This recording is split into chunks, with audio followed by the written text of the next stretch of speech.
Hello and welcome.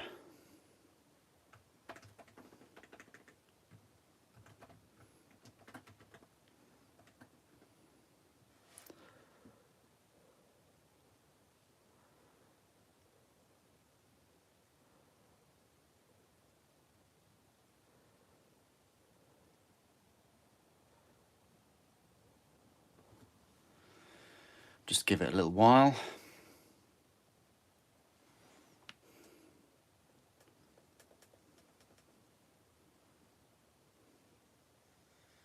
Just give it a little while. Good, we're in business, so let's just lower that down.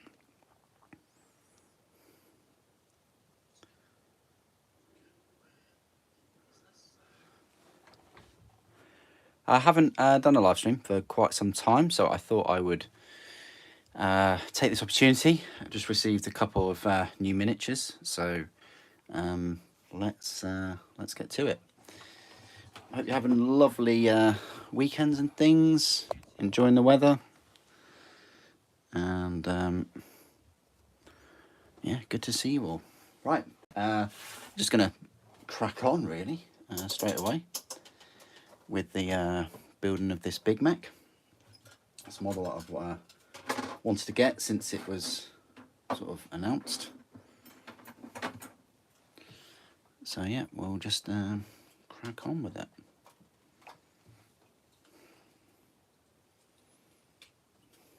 Hope you're all well. Haven't spoken to you guys for what seems like quite a while. I've been working a lot, so but I'm here now. What the plan is to build this Big Mek, and then if we're in good time, we will also build the Shield Captain, or Shield Maiden, should I call her. 1, 2,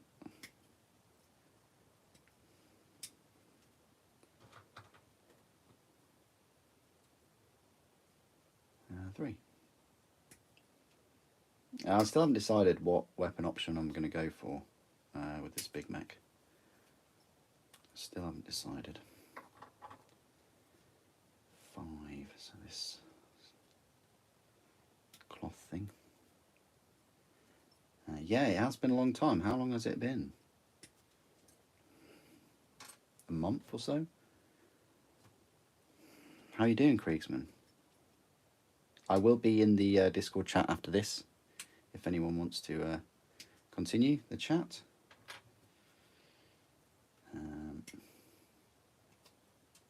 I think I've decided I want to go for this iron gob, iron jaw head rather than this one. I mean, this one looks more mech-like, don't get me wrong, because it's got like sort of screws coming out of his head, and he's got a bionic eye, and he's got like an adamantium skull thing. But yeah, I've decided I want to go for this iron jaw. Hey Artie Bob, very well thanks. How have you been?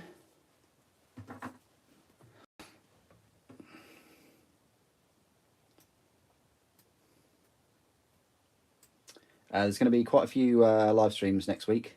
I've got some time off, so that's what I want to do.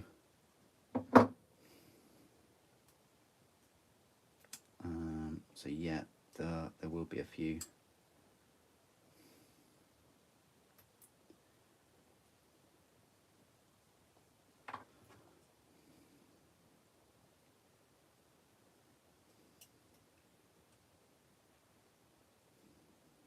No pre-order video today. So there wasn't really any pre-orders. I think we're gearing up for Age of Sigmar, aren't we? The new release. I'm not sure whether I'll get it.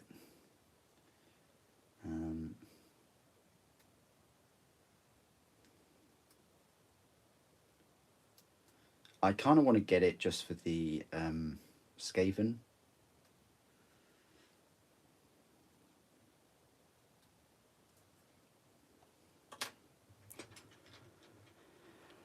Um, you've got 45 Primaris to make. Oh wow, yeah, I can imagine. I can imagine. This is the thing, they haven't really got any poses, have they? Like, any of the Primaris kits.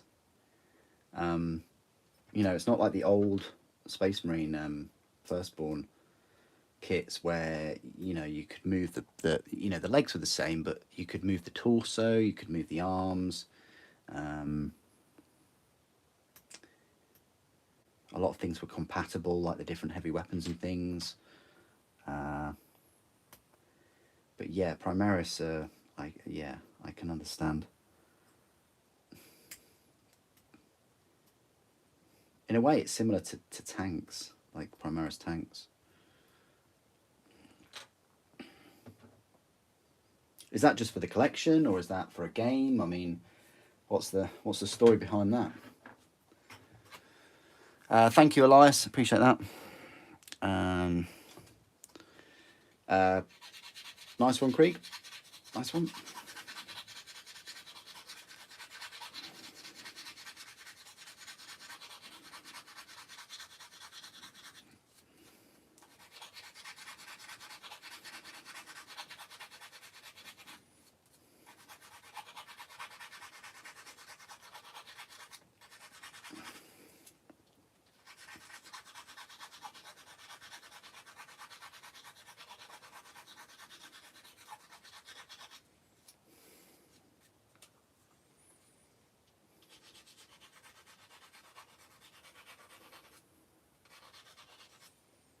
I've got the final set of Lumineth reviews next week.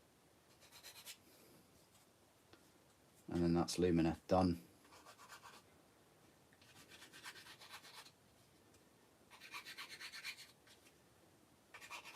And then we might be into the New Age of Sigmar. Again, I'm sort of debating whether to pick up that set.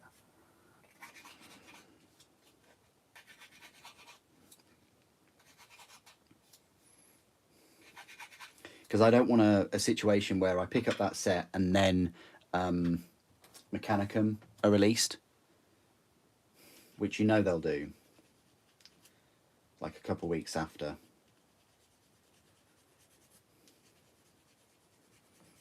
And I know I won't have finished building the Sigmar stuff. So...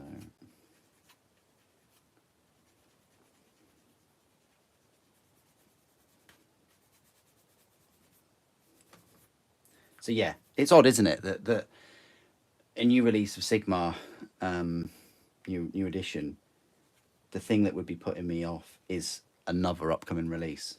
That's odd. Like if Mechanicum weren't announced and those models and that battle group, if that wasn't announced, then yeah, I'd be all over the Sigmar release.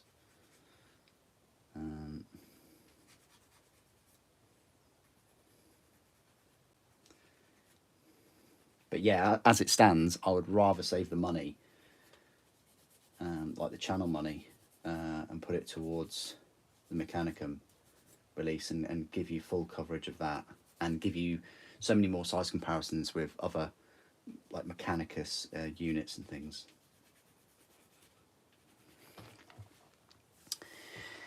Nice one, RT Bob. Nice one.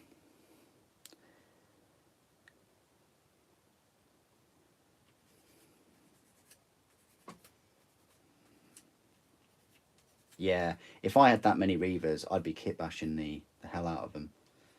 I'd be cutting parts of their arms off and stuff just to give them variety wherever I possibly could.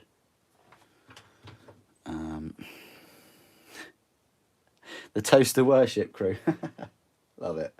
Yeah, this is the thing. Like, I know typically my American friends would prefer me to cover the Age of Sigmar than the Horus Heresy, you know, than the Mechanicum, but I don't know. Maybe I'll pick up like a Skaven battle force or something.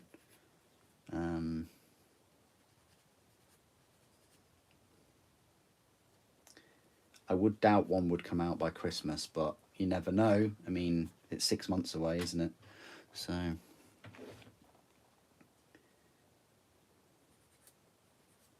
But yeah, don't be shy. Put down in the comments, like Artie Bob's done, you know, what you're working on this evening or what you've been working on today. Whether you've been, I say dodging the sun. Not really. It hasn't been that sunny today, but then again, I'm in Norfolk, so we had a good few days.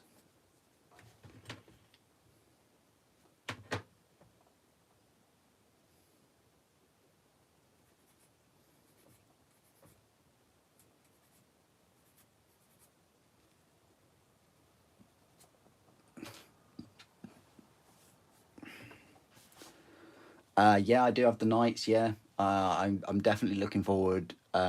Just throwing the Asterius on the size comparison wheel with the Thanatar and, you know, the Castellax. I'm really looking forward to them in plastic. I really am. If I'm able to get 2 boxes, I think I will.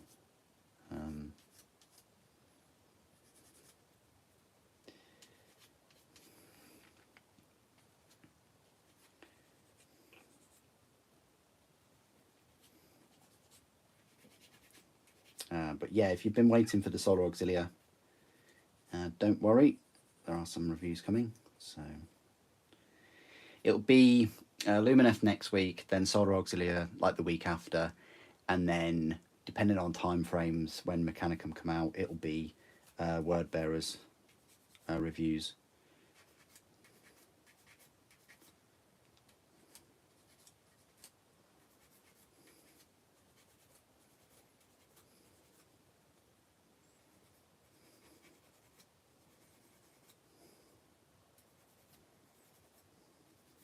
This Christmas, I really want to finish the Legions.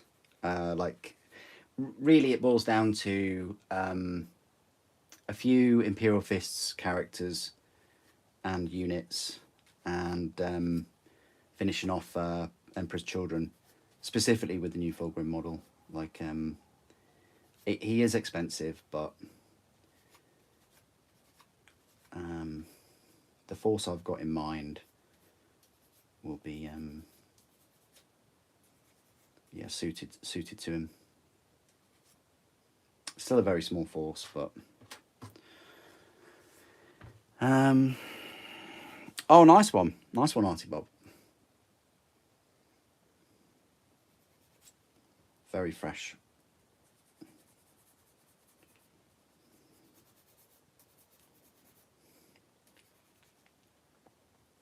Hope there weren't too many tourists or holiday makers.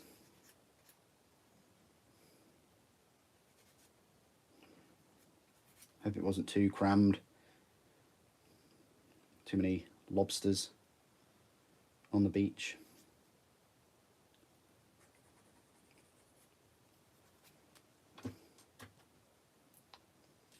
I managed to find some orcs as well, so I can give you some size comparisons of this Big Mek. I've got Gazgul somewhere nearby.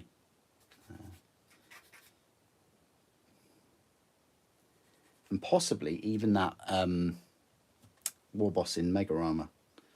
You know, with the grot, with the stubber on the top.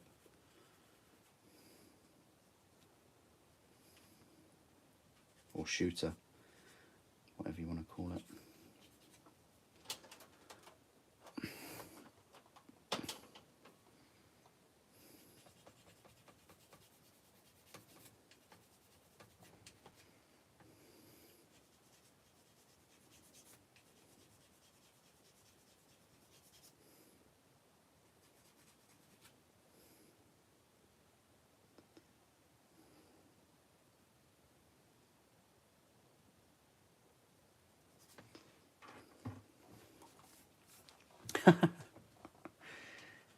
Yeah, that's the people that make them, Omegan.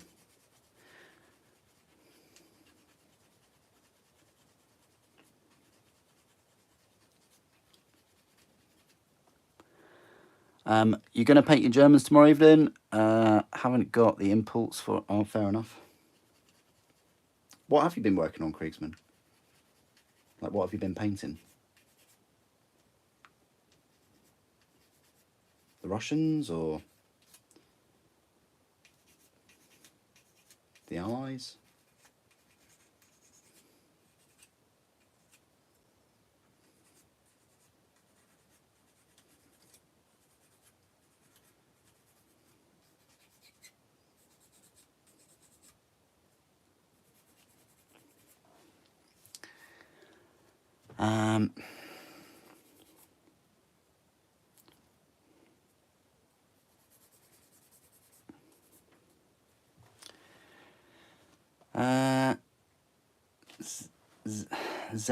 Zesto Biax colours. Any recommendations? Well, the top weapon.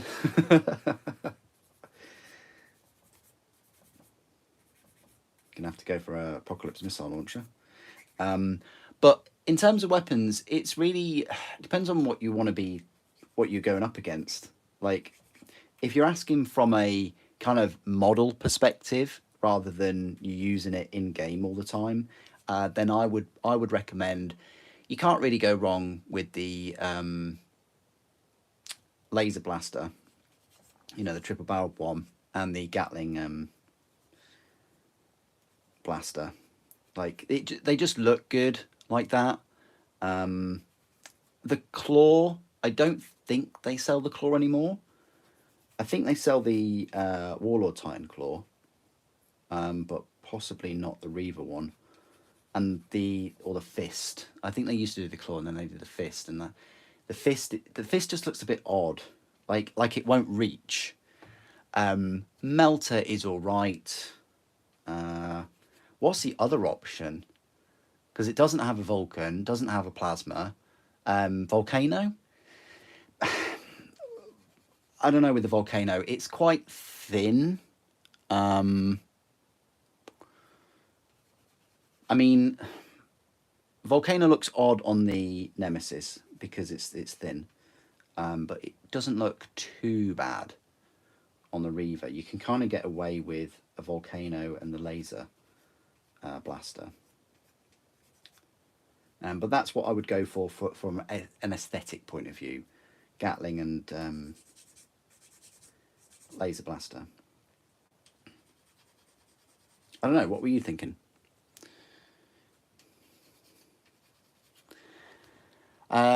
Krieg tanks and Sentinel squads, nice one. So have you bought some more Sentinels, Krieg? Like the light Sentinels for Solar Auxilia?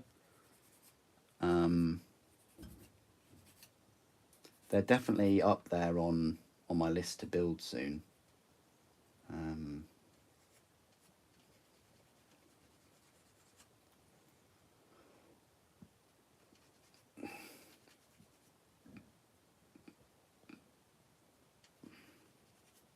Right, that's those kind of done. So let me glue these on. I can get this top off.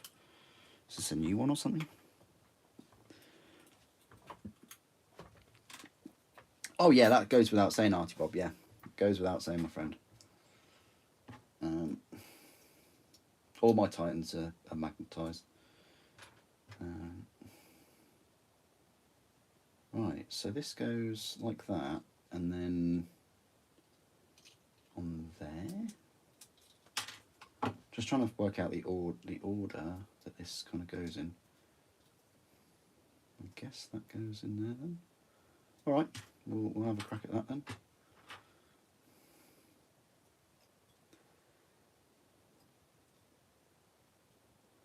Yeah, you just can't really magnetise the fist though. I've looked into it. It's got a different kind of joint thing to it. So you can't magnetise it in the same place as the firing weapons, like below the elbow. So, which sucks because it means you can only really have the other weapon, the other arm, magnetized. So that you kind of have to sacrifice an arm for it to be the fist, which is, yeah, well, I'll cross that bridge when I get to it, I guess. But right, so this thing goes across there like that. And then this is his actual arm, because when I looked at the miniature, I thought his arm was this big thing, but it's not. It's this wrench with the sort of power weapon, the melee weapon, kind of bundled onto it.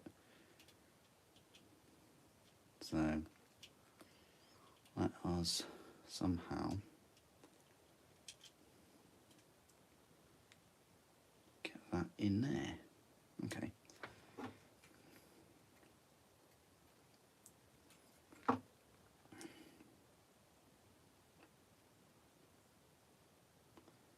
Like so.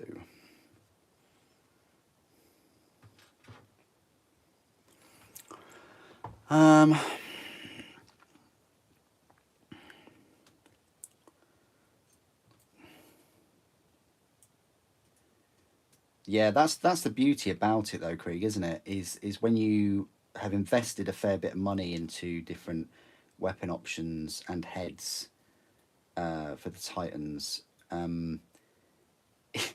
it means you only really have to order the body, which is quite nice.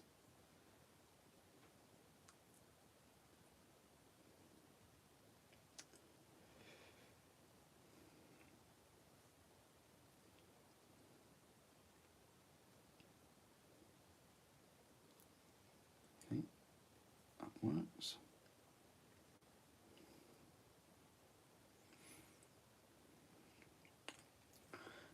Yeah, head-wise, I think we will go for this head.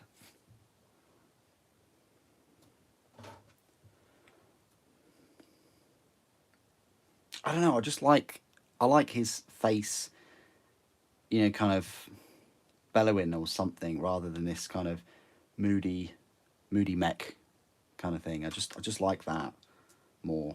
So that's what we'll do. We'll have him on there.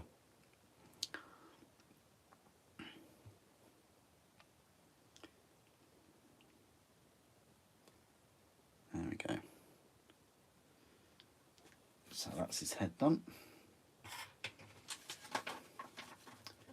He's on what, I don't know why, but he's on these kind of, it's odd. He's on these like stilt things with claws to make him taller. They're almost like Mega Armor feet in a way. I don't know why Games Workshop are doing this. I say recently, they did it a couple of years ago with, 3 years ago with Wave 2 of Lumineth. I guess it's like it's part of his exoskeleton. This mech probably helps him in some way carry the big old gun and the engine and stuff he's got on him.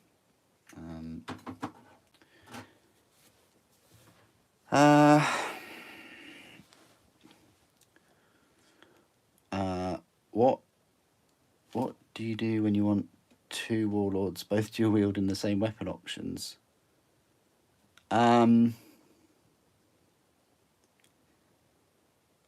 Yeah, I guess. Or if your opponent's really kind, they could just save you like 250 quid and just proxy them. I mean, you're not really gaming at a competitive level with 2 warlords. Well, with a warlord, let alone 2 warlords. You know, I guess at that point it's a bit of fun, and if it's a bit of fun, I'm pretty sure your opponent would be like, oh yeah, I can see you've got 2 plasma annihilators, but you really want to use 2 volcano cannons. All right, I guess you can use 2 volcano cannons. It's like, and at that point, is it really fun if you bring? Is it really fun if you bring in 1 warlord, let alone 2? And is it really fun if you bring in 4 volcano cannons or 4 quake cannons? Yes, I'm going to sit at the back with both my warlords firing off 240-inch range crate cannons. Let's have a good time. And then your opponent is just sat opposite you with like 6,000 points worth of orcs. Just Gretchen.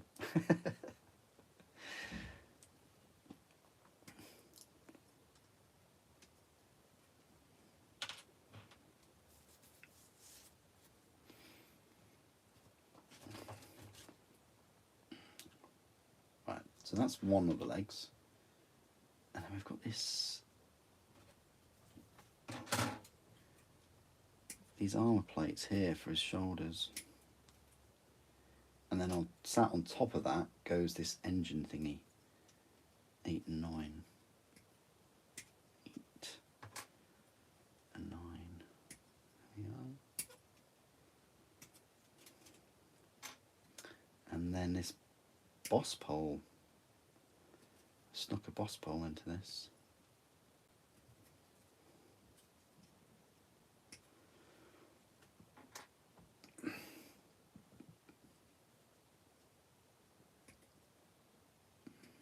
Another part of the exoskeleton. There. And then 19 and 20. Yeah, they've really thought out this exoskeleton. There's a fair few parts involved in it. I'm not sure it's needed, but I welcome. I haven't really seen anything like this on a Ork Big Mek before, so that's cool. That's the spare head that we didn't use.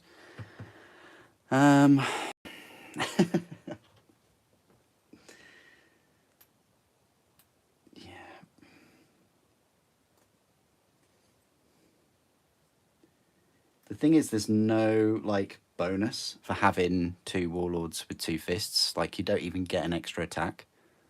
The only bonus you get is an extra Vulcan Mega Bolter. That's it. I mean, the rule are cool, don't get me wrong. Like, you know, they're starting to look like Jaegers from Pacific Rim at that point, but...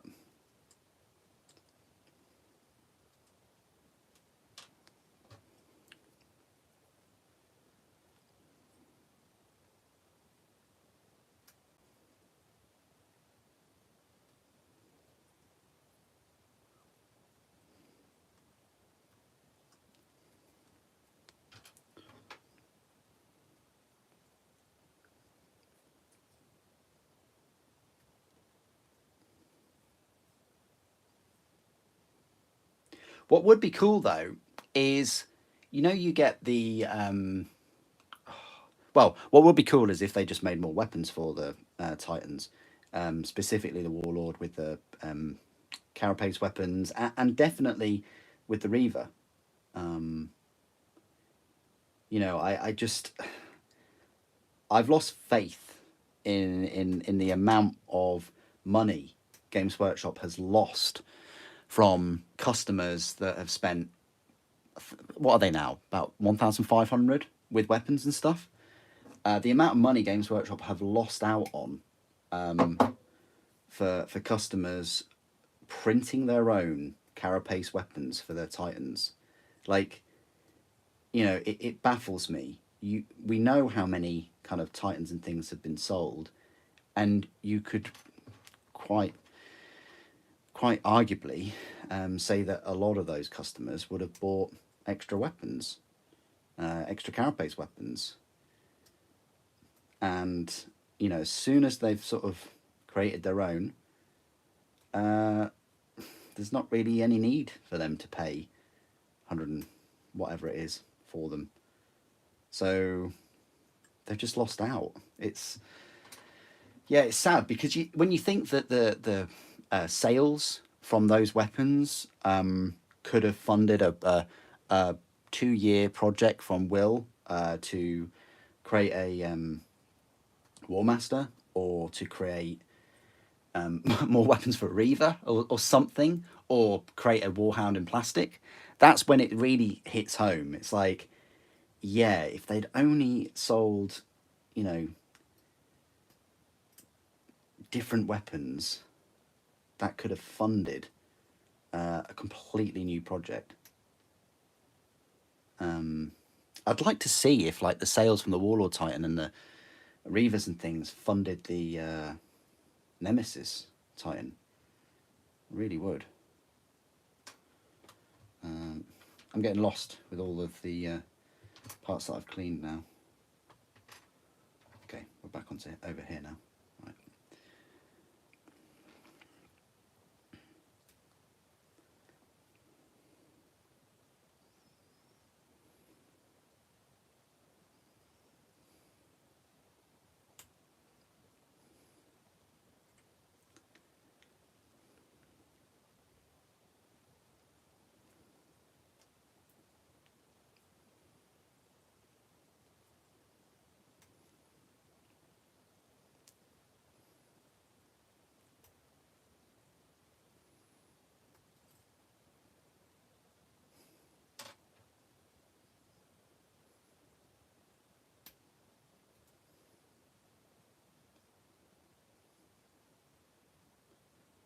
Okay, right. So we clean up these bits.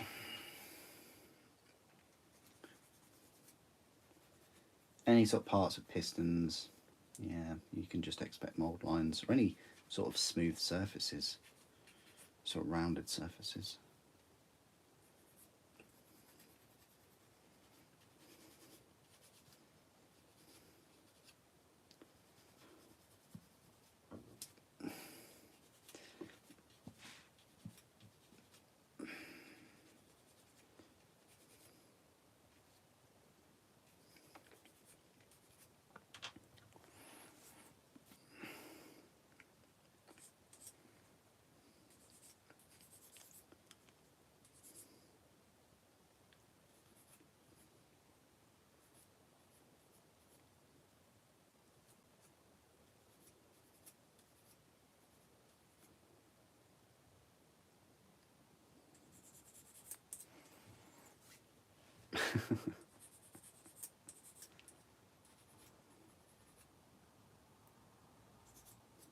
Right, let's glue this bit first.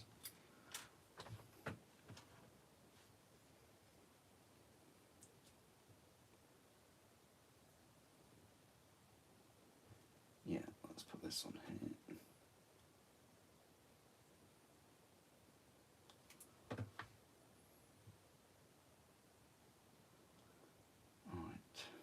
And then this can go onto, I guess, his hips, right here, possibly. Okay, so yeah, that's a full-blown sort of exoskeleton thing.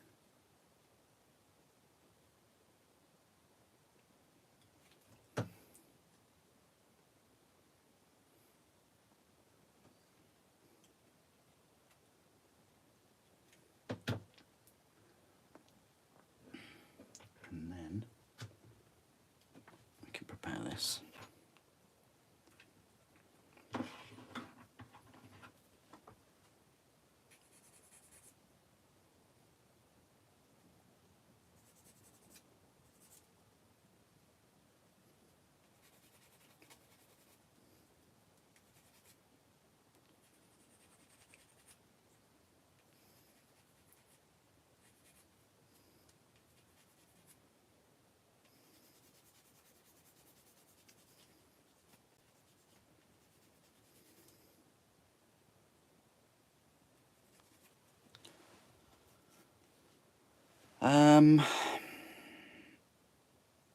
Yeah, I mean,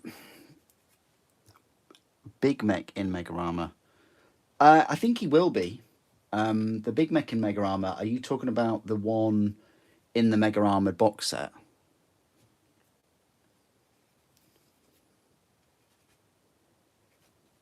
Because I think he might, because it almost looks like he's got Mega Armor, but without the sort of head and the chest piece. And that Big Mek and Mega Armor that comes in the Mega Armor Knob box set, that has been around since, oh crikey, I remember going to get that Mega Armor box set. I want to say in 2015, might have been 2016. I have to have a look because as soon as I got back, I did an unboxing video of it, of them. So yeah, that is what, 8 years old now, possibly, that many. Minimum of 8 years. I'd have to sort of Google my own YouTube video, really.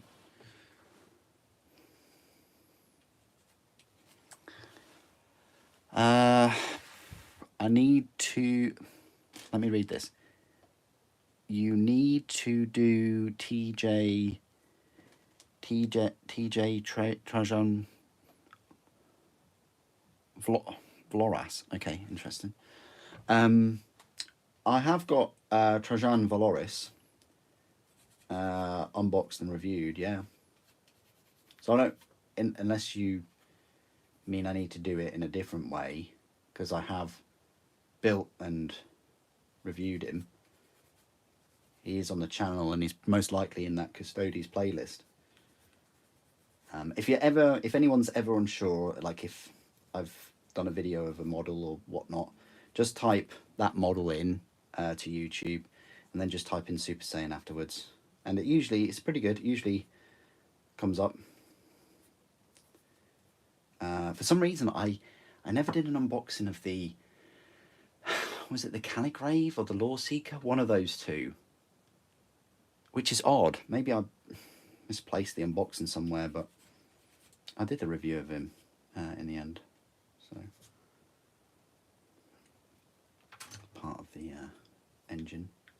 Quite cool that there is an engine on the top of him. Hi, me Pish. Good to see you back. Hope you've been well. I've been all right. I've just been very busy with other things. So yeah, nothing to do with like a lack of enthusiasm or motivation for the channel or anything like that. It's just I have been busy with other work stuff. So yeah, there will be some live streams next week as well, like during the day, which would be cool.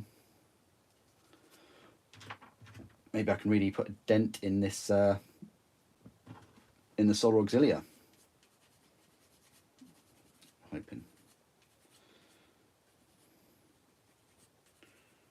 I would like to finish the Thunderhawk as well. That is on my list of things next week. I think I've watched that one.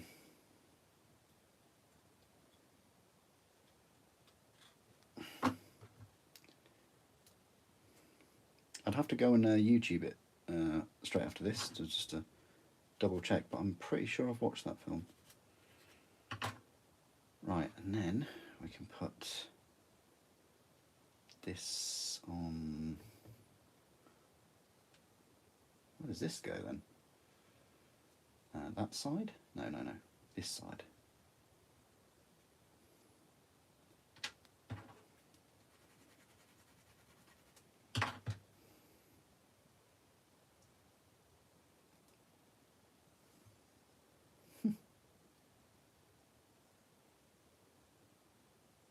Oh, because it goes on like that. Right. I get it now. So it goes on the top. And then this will go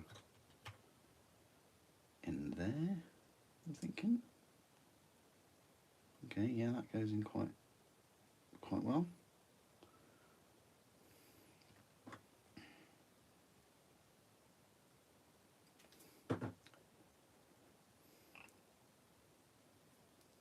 There we are.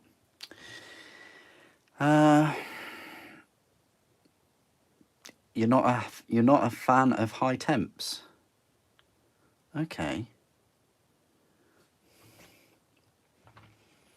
So would you rather like a colder climate? So like if you go on holiday, would you rather go, I don't know, see the Northern Lights, or even though we could all see it the other day for free, you know what I mean? Like, would you rather go like skiing, I guess, or go to like the ice hotel or something, as opposed to go somewhere hot on holiday?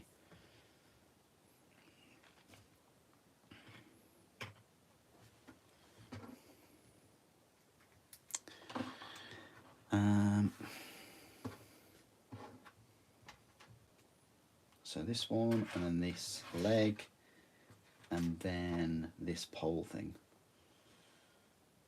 Actually, the pole thing should go on the back of that.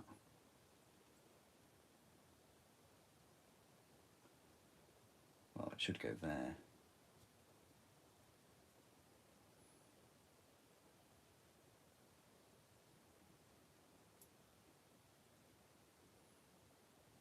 Yeah, like that, like so.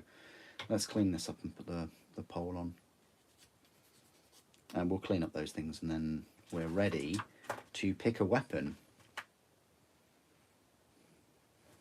I'm going to get the codex out just to see.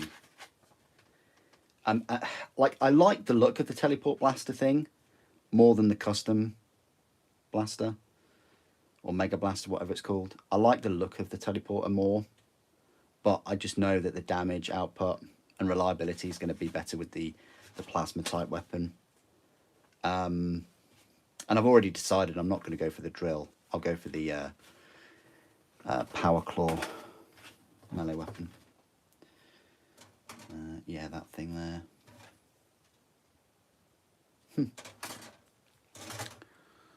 there. You're a winter bug. Okay, fair enough. You like temperatures to have a minus in front of them. Oh, fair enough.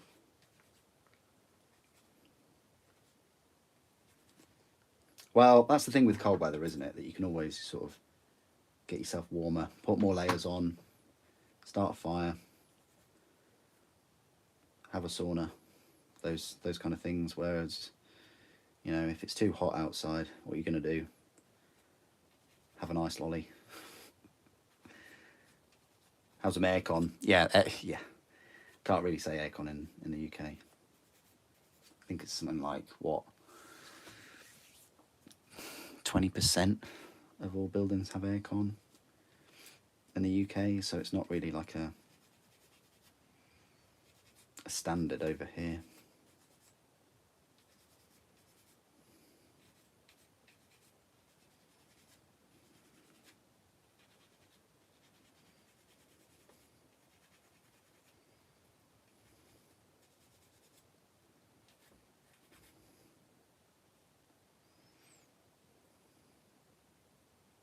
I definitely like the cold weather when I'm hobbying, I'll tell you that.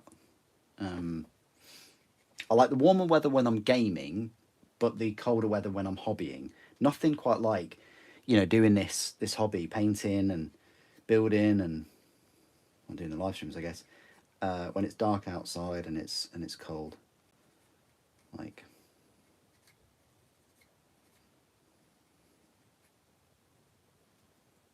I don't know, do you prefer to hobby when it's colder rather than it's hot? I guess it depends on what chair you've got as well. I'm lucky in that I've got this chair that isn't leather, it's like a fabric chair, so I don't stick to it whatsoever, which is pretty nice. But if you've got like a leathery chair, or, you know, you might stick to it. Again, it also depends on the chair or sofa that you use in your house. You know, you might have like a leather sofa, you might stick to that while you're gaming, it might put you off your gaming.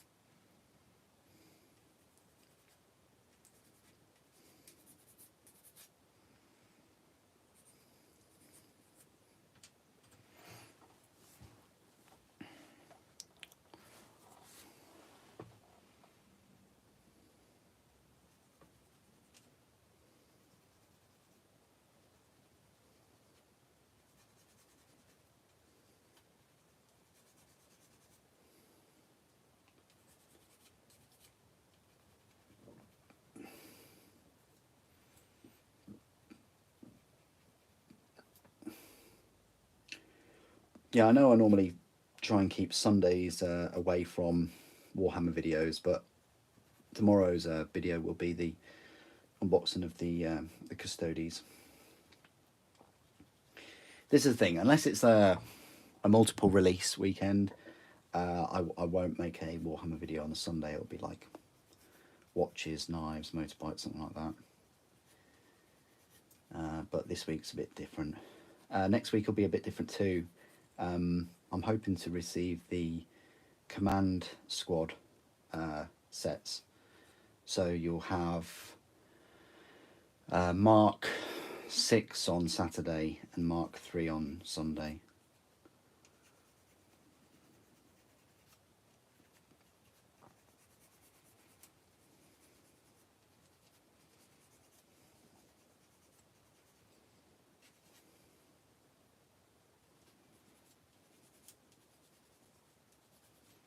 And there will be a daily video every day next week. It's all planned out.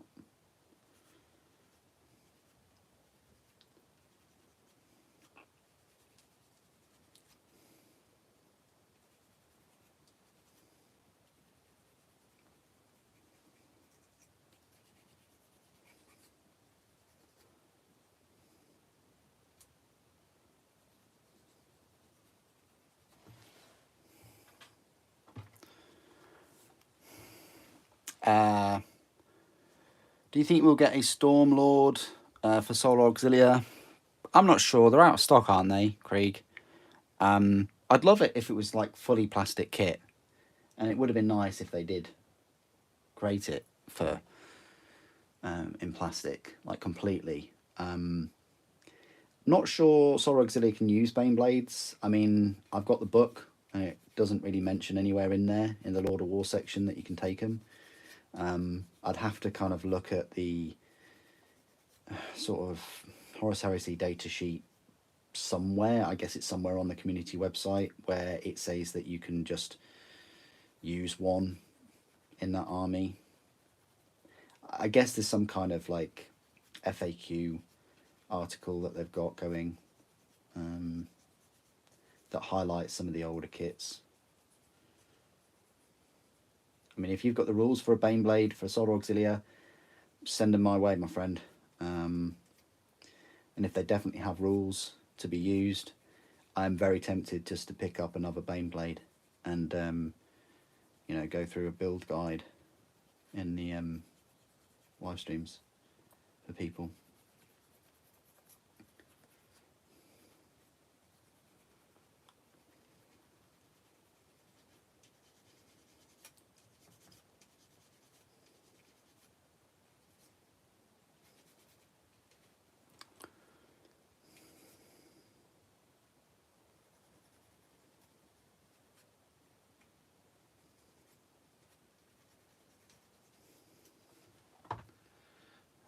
That's this bit done as well. Nice. Right, let's put these on.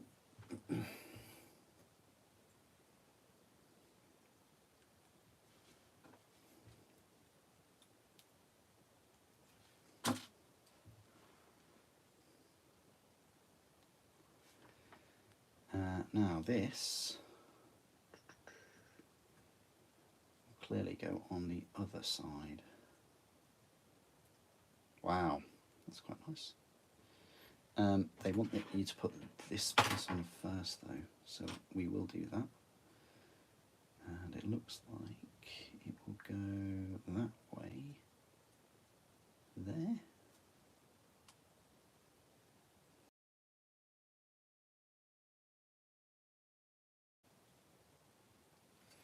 I do like watching a miniature go together, if you know what I mean. Like how it gets to that point.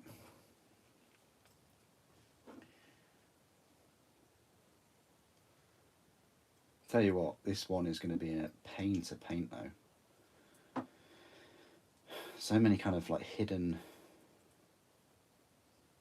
places, hidden parts on this.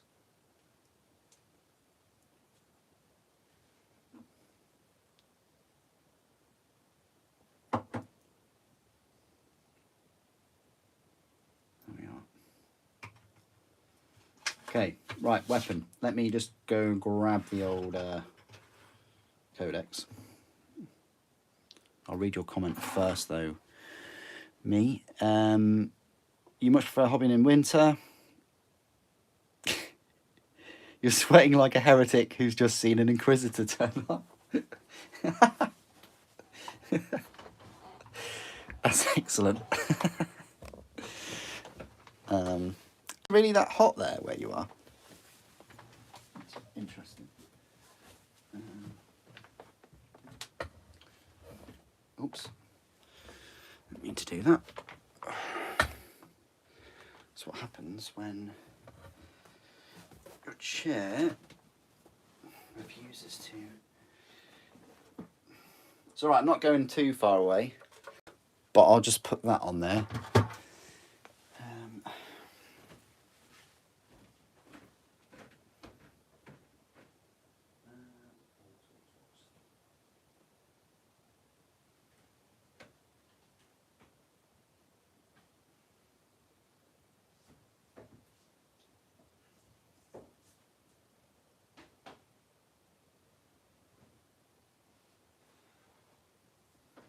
Okay. Right, so the only kind of codex I've got is still this one. So I hope the rules are in here for the Big Mek. Oh, right. Okay.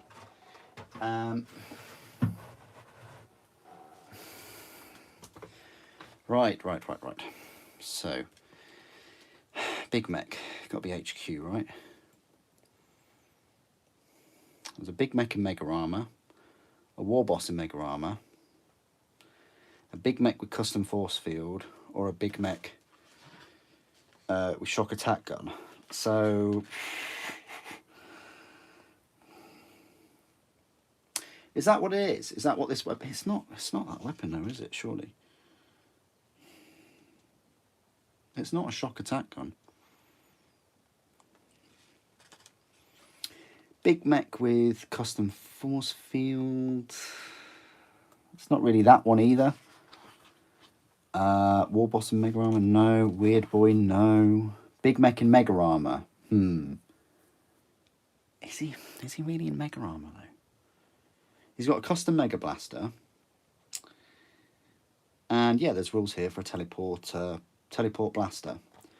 So the custom Mega Blaster is 24 inches, so double that of a teleport blaster. A teleport blaster is only 12-inch range. It's terrible. But it does have double the number of shots. Assault D3, so statistically you're going to get 2 or more. It is AP -3 for the custom Mega Blaster. Damage is D6, and it is blast. And then if you get rolls of a 1, then the bearer suffers a mortal wound. Teleport blaster. I don't think that you're getting a better payoff with it for the half range. It's the same strength, but worse AP at -2. Damage is a decent 3, but it's not going to be killing any Space Marines. Looks cool, but I think part of it looking cool is the paint job, right? So I think I'm going to go for the custom Mega Blaster. Call me basic, whatever. But my orcs are specifically high strength, high technology, sort of, want to be taking out Space Marines where they can. So that's what I'm going to go for. Okay. So where is here it is. So that means we'd be going for the blue. If I get another one, I'll probably go for the drill and the teleport blaster. But for rules wise, I think we'll go for the Mega Blaster.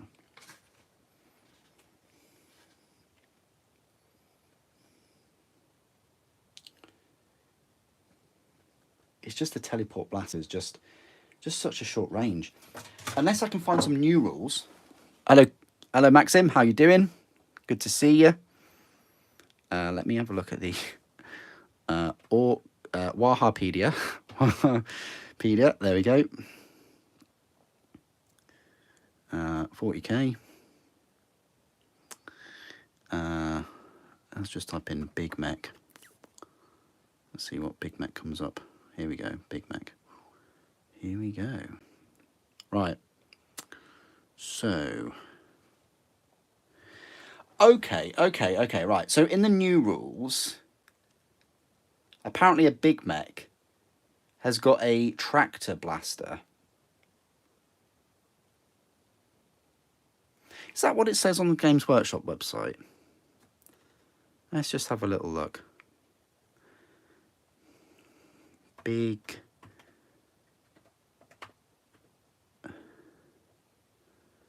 Mek. No, where's the search function? Honestly, on the Games Workshop's web store is absolutely. I'm getting results for Dire Avengers because I put in Big Mek. This is how ridiculous that website is.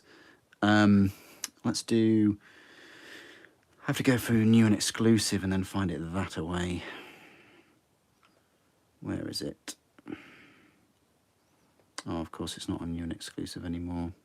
Sorry guys, I'm just having to trawl through a load of plushies on the web store just to get to the Big Mek, which probably won't show because he's out. Oh, there he is.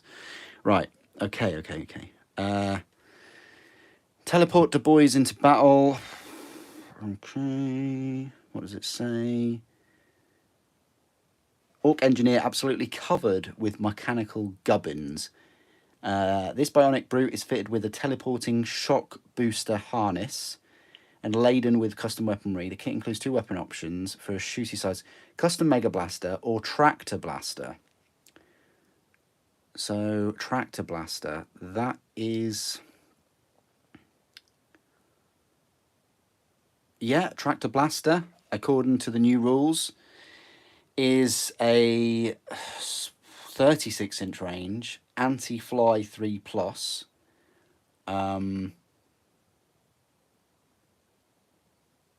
It's only 1 shot though, ballistic skill 5+, but it is strength 10, AP -2. So now the new rules, the mega blaster, which used to be like a plasma weapon, that now doesn't have the -3 AP.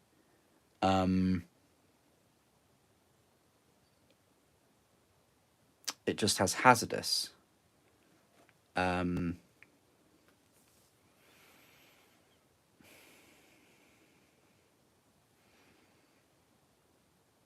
For each one model equipped with a hazardous weapon is destroyed. Characters, monsters, and vehicles suffer 3 mortal wounds instead. So hazardous is just a massive debuff. Doesn't really give you a better AP or anything. So it kind of means, like, you know, before with the old rules, having the teleport blaster or the custom mega blaster, the custom mega blaster was double the range, had a better AP, whereas the teleport blaster had 12-inch range, same strength, worse AP.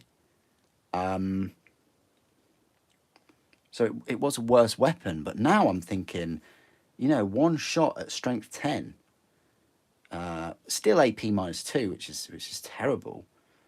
The power claw compared to the driller, I mean, the driller is a strength 12 and it is AP -3. So it looks like if you're going for maximum strength with this Big Mek, you want to be going for the tractor blaster and the driller. But the driller is only two attacks there. But the driller is a better weapon. I mean, it depends on your opponent, obviously, but yeah, this is one of these odd circumstances where the new rules definitely benefit the new model. Is there a better way of me saying that? Probably not, but yeah. So I'll rephrase that and I'll go back and I'll actually equip it with the teleport blaster. Now that I know that it is a better weapon and looks cooler, we'll just go for that. Because they're both AP2 at the end of the day. So let's go for blue. Let's go for 24 and 25. 24 and 25. Oops. Of all the places, a massive desk in front of me and things still fall on the floor. There we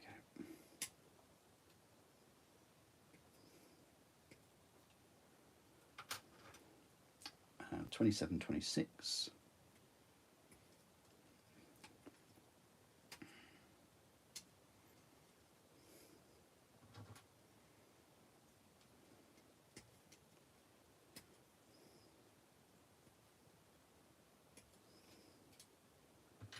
And then 29. We're almost finished, really, for this Big Mek. I have spotted some quite annoying smaller pieces, though. We have to put on this blaster. We might as well take this off as well.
Okay, right, so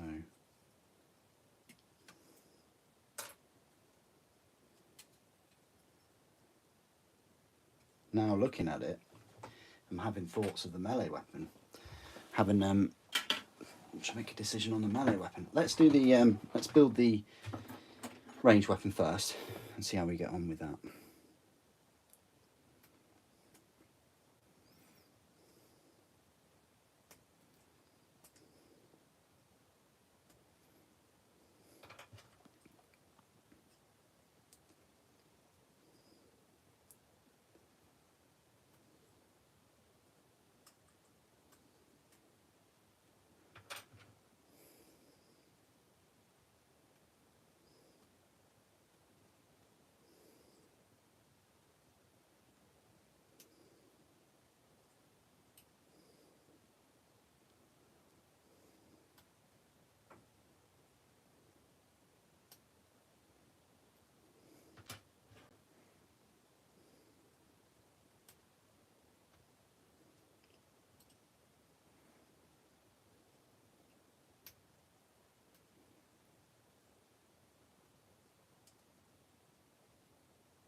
Oh, thanks, Craig. That would be great.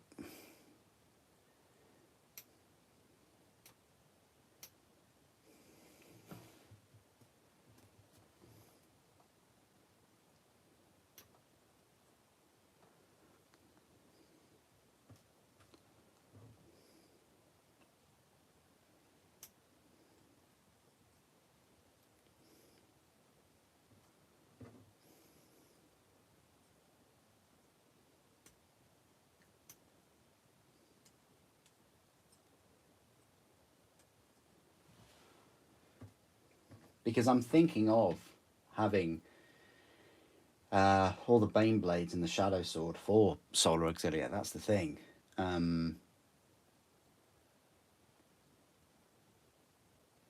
Not have them in that colour, like the sort of grey and gold colour and things, but have them in my black and gold colour, but call them Solar Auxilia.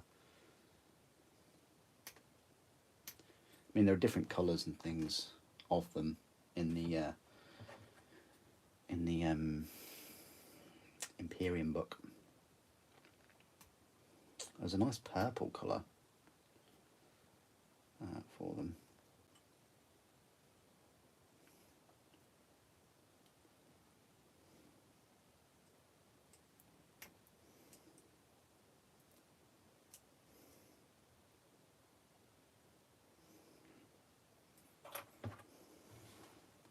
Oh, thank you. 28 degrees. Whoa. That's quite crazy, that is.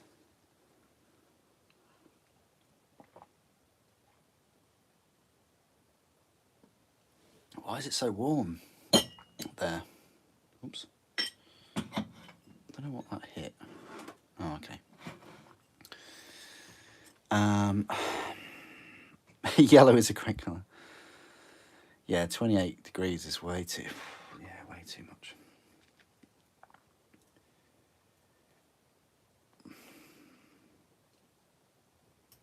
Where I am, it's borderline uncomfortable. It's manageable. I wouldn't want it a degree or two. I wouldn't want it a couple of degrees warmer.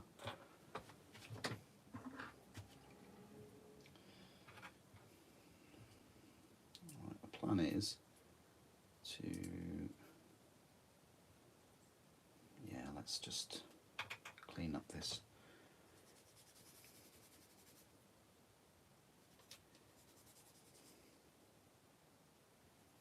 Yeah, I've made a decision. I will be building the my female Custody Shield Captain after this Big Mek.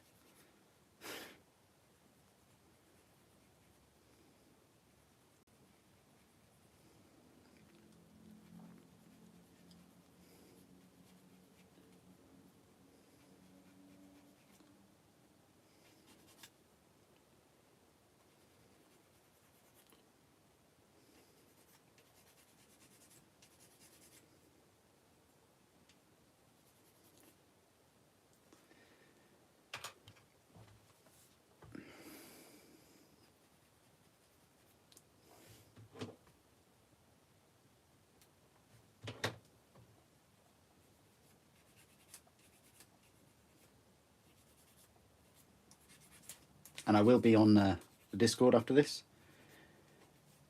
Continue the chat. I'll probably carry on with Solar Auxilia in the chat.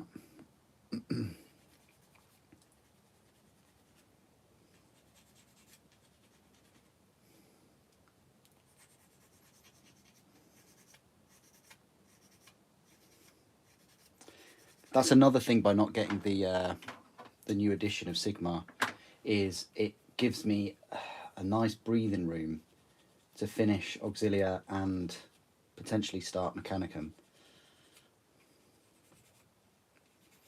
And finish Raven Guard, actually. If I can finish all those three, you know, instead of picking up a new edition, then I think that's I'd rather do that.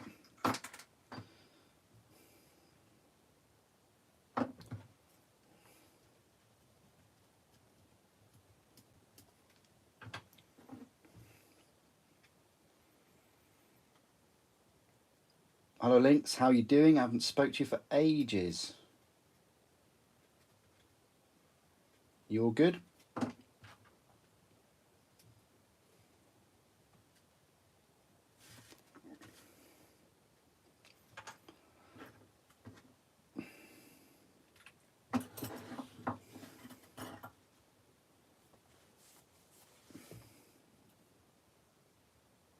So these two along with that, and then put those on this teleport thing goes on the back there, I think.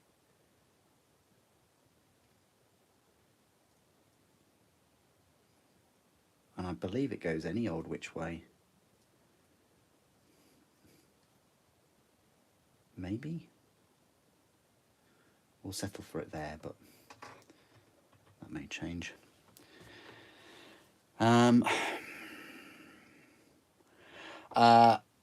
If you get those finished, I can work on something spectacular.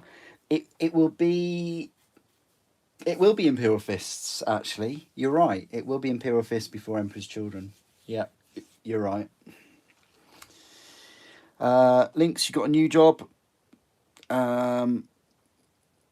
Takes your time like no other. Oh, fair enough. Yeah. Well, that's good that you got a new job. That's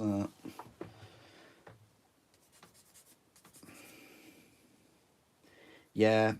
My I don't want to. I never want to teach people how to suck eggs, but it's, you know, from experience, and you've probably experienced too. It's so easy to overwork and burn yourself out, and I'm guilty of it myself. Like, you know, everyone says, "Oh, get that work-life balance," and you know, and also if you're working a lot, it's if you work a lot, you kind of find it more difficult to sort of spend your earnings, spend your money. Like you end up just in a continuous loop of like working and then not spending anything because you don't have the time to sort of spend it. And I feel like if I'm working a lot, like food wise, I'll go, yeah, I will have, you know, a coffee today, or I will have, you know, a different lunch. Like, so in a way, you kind of like rewarding yourself a little bit, but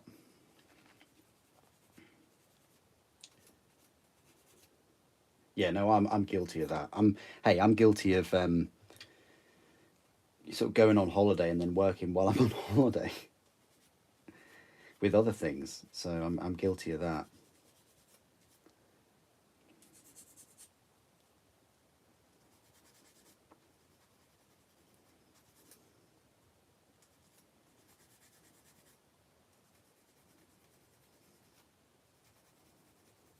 If you see me in the live streams next week, or you know, obviously I'll be doing that.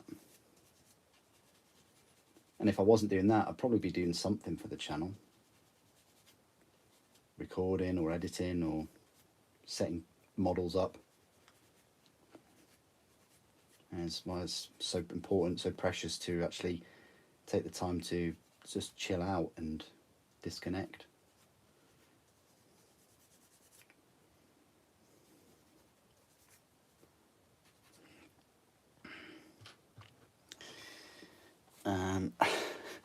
You've not had a holiday since 2009. Wow.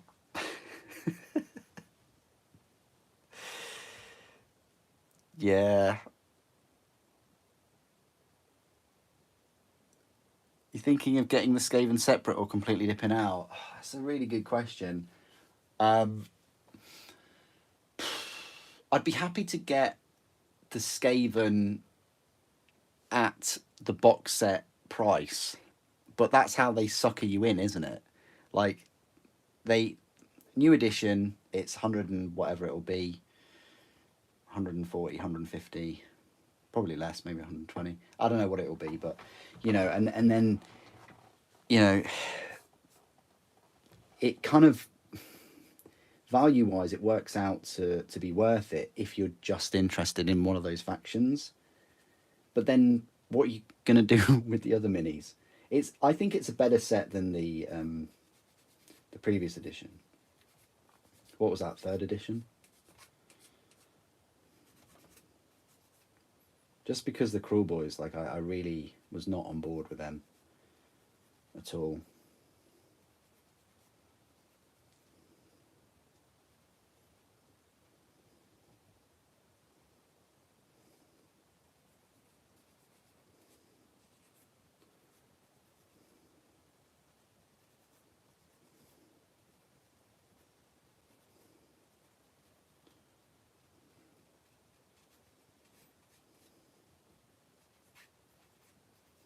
mean, the Stormcast stuff looks all right, but the Skaven looks really, really good, and it's the Skaven that would try and tempt me.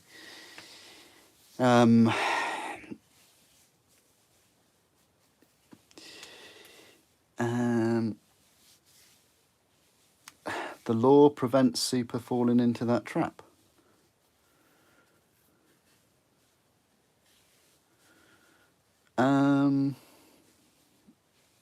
No, you can work over sort of 60 hours and things and declare it. That's absolutely fine. You know, the amount of hours I've worked during the weeks, yeah, you can work your full-time job, like 40-hour week job, and then you can work 20, 30 hours on another job and be absolutely fine. You're allowed to sort of waiver that. With 2 rule books and terrain, I think you should expect in the higher end. Well, how much was the previous set? You know, they're going to be selling, they're going to be making so many, and they're going to be selling so many, that's kind of like the appeal of it, isn't it? The appeal of why they can price the new edition at such a sort of low amount. Which is sort of like the opposite to like these characters, you know. People might buy 2 of the Big Meks, they might, but I think the majority, 90% of people would just buy 1, and that they factor that in to the sort of £30 price point. I don't know whether they factor that into the Shield Captain. Like, maybe 2 people will buy that Shield Captain. I don't know. It's like, maybe it's the Pyrothite Spear tax. It's like, well, how can we get a Pyrothite Spear on our Custodes? Well, you could, back in the day, I don't know whether you still can, buy a set of 5 of them from Forge World for like 18 quid or whatever it was. I think that's what I did. I bought a load of Pyrothite Spears and a load of Adrathic Spears. And then I just bought plastic Custodes.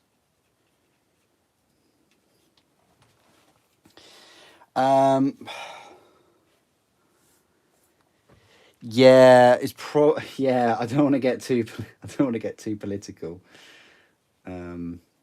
That's probably a Discord sort of thing.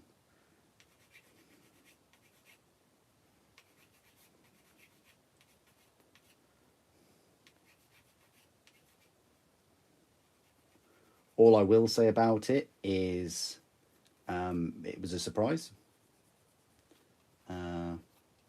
Like, there's such short notice side of things. And that's all I'll say about it.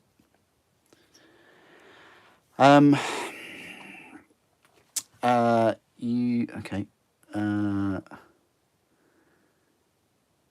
You were referring to the law here. Where's here? I don't know where here is linked. Sorry, my friend. Sorry. Because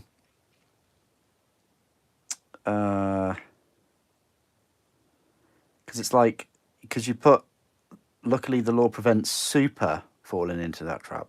Oh, yeah, but yeah, okay. The law here, you're forced to take some time off or lose some vacation pay, and who wants to lose that? So the law where you are then, so the law would prevent me where you are, but I'm not where you are. I'm getting confused. No, I mean, no one really forces me to take time off. And I can carry holiday over and hours over and things like that. So, and I could take time off, like I could take 1 day off a week for a lot of weeks, or I could just take a few weeks off a year or a month off a year, something like that.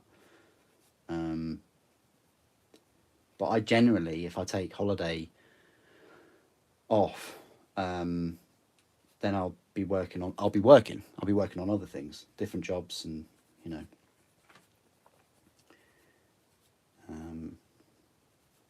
Because the way I see that is, it's kind of double pay. It's probably more than double pay.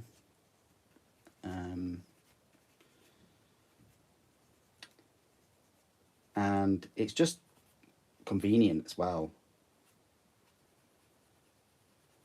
If I'm not, going anywhere, if I was going to go anywhere.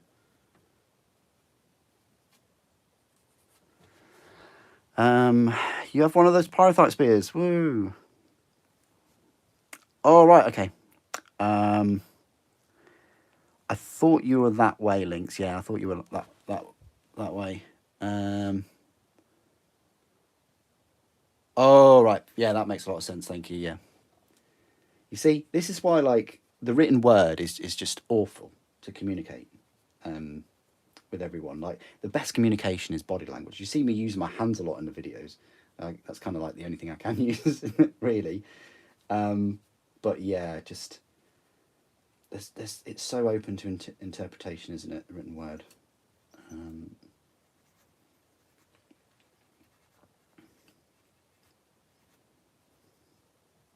But however, it does open a lot of opportunities. You're a Dane.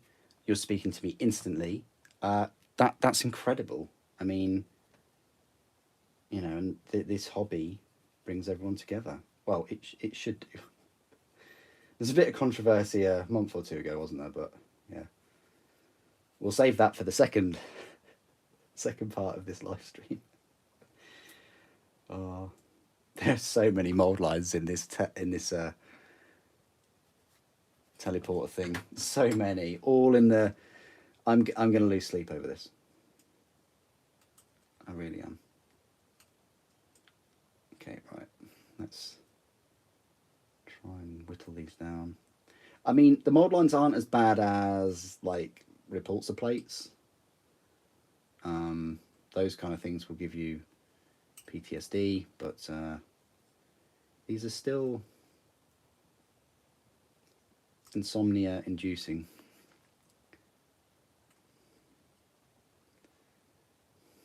If your foot is partially dipped into the OCDC pond, as mine most likely is. I don't know. Don't want to give myself any labels or anything, but right, that is that done. And what we'll do is we will just tidy up this sort of join line. I just like earning money to spend it on collectibles. Some people spend it on holidays. This is the thing, like, there's no like right answer of, at the end of the day, it's your money. You work hard for your money, okay? And you have the right to spend it on whatever you see fit without any judgment from other people. Unless you're going to post it all over social media. No, is to be sending people messages and pictures like with your beer and stuff on holiday. Yeah, I'm on holiday again. Yeah, no. What I'm saying is like some people will get a lot out of that, and it's a great way of sort of recharging your batteries and things. The way I see it is, I would go on holiday in a similar heat than here, and I'd pay for that, and I'd go and I'd read a book that I would read here, and I'm closer to my fridge, like. And that's probably coming from someone who has already travelled a lot so far in his life, so there's not a massive sort of incentive for me to go out and view lots of places, because I've gone out and viewed lots of places. If I hadn't, then I'd all be about that. But yeah, quite lucky, I guess, in that way. And at least when you're buying things, I guess you've got something to show for it. Holidays are very short-lived. Like, you have that experience and you have some of the memories, and Memories, you know, hopefully, if you keep having your blueberries and things, they'll last your lifetime too. But that's never guaranteed either. So there's no right or wrong answer. It's just, you know, buy what makes you happy and enjoy it. Enjoy it while it lasts, because you can't take it with you.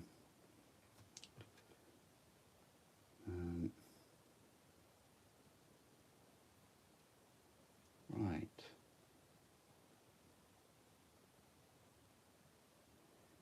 This is the thing. Like another thing, another way of saying it is like you go on holiday, you have your memories, and you remember the holiday. You might have something to remember it by, videos or pictures, whatever. And every time you kind of think about it and look back at it, it gives you a bit of happiness. Well, what, if you have a good holiday? I mean, if you get bitten by a shark, then it's obviously a different story. But and it's a little bit like that with collectibles, because you buy it and you might remember when you picked it up. And again, whenever you look at that collectible, you get a little bit of happiness. Well, I would hope you would. And that's the same if you're gaming with them as well. Like if you're gaming with your miniatures, should elicit the similar response. Right, I think this is how you connect this. I'm not 100% sure, but we'll go with that. We'll go with that.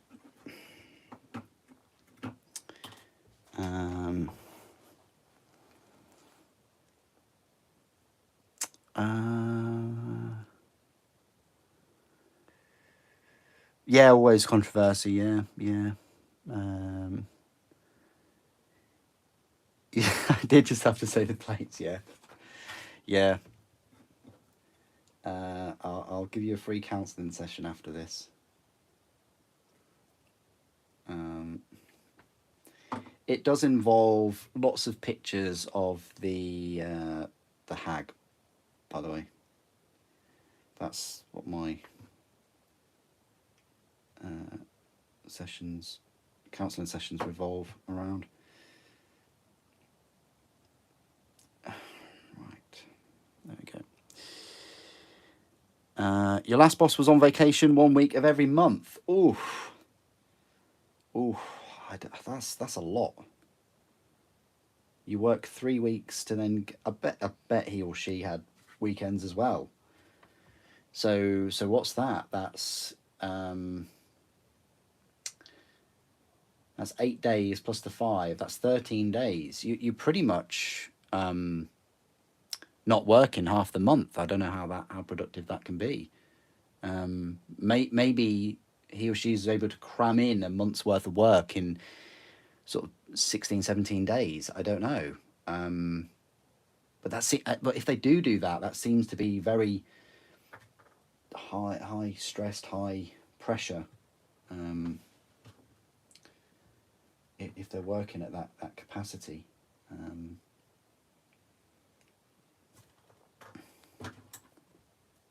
I'd rather have something sort of less pressured, but still have, you know, a month or so, month and a half off a year. Yeah, that does seem like a lot of holiday.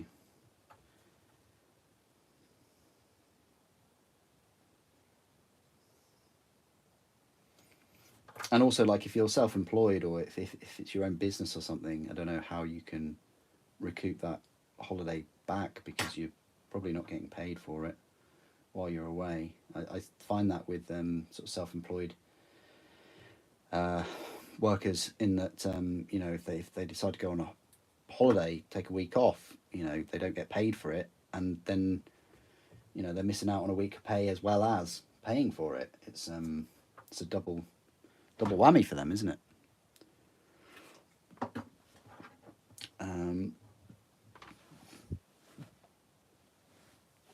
Yeah, but like, I mean, even if your pay is high, like, you know, surely there must be something in the company about taking a week off. every single month. Like, if there wasn't, that's really quite.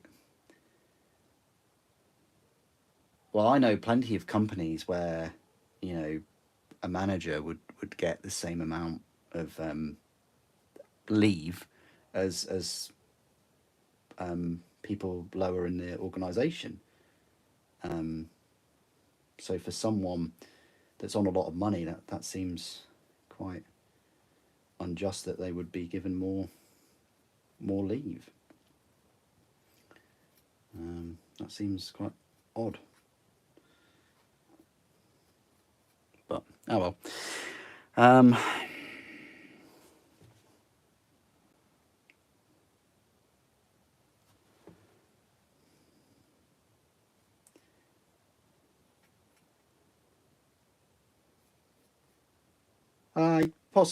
possibly.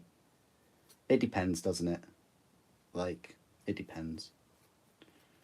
Um, I know that there's more incentive to do that. Like, you know, if you're self-employed and you know, you can basically I say you set your own sort of hourly rate or day rate, um, but you know, you've then got the opportunity to work weekends, haven't you? Saturday or Sunday or whatever. Whereas in a big company organisation, you might not have um, that opportunity. Um, yeah. Um,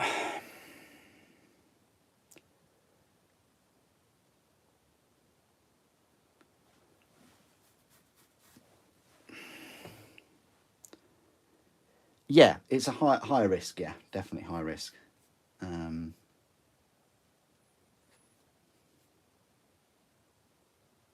I don't know. It's whatever works for people. You know, some people it works just doing a 9 to 5. You know, working in a company and having those benefits. Uh, you know, like sick leave and stuff. You know, you don't really get sick leave if you're sort of self-employed if you can't go in. No one's going to pay you. Um, Whereas, like, if you're working for a company or something, you get your sick leave. You know, you don't turn up. It's all right. Don't worry about today. You still get pay. Um, but yeah.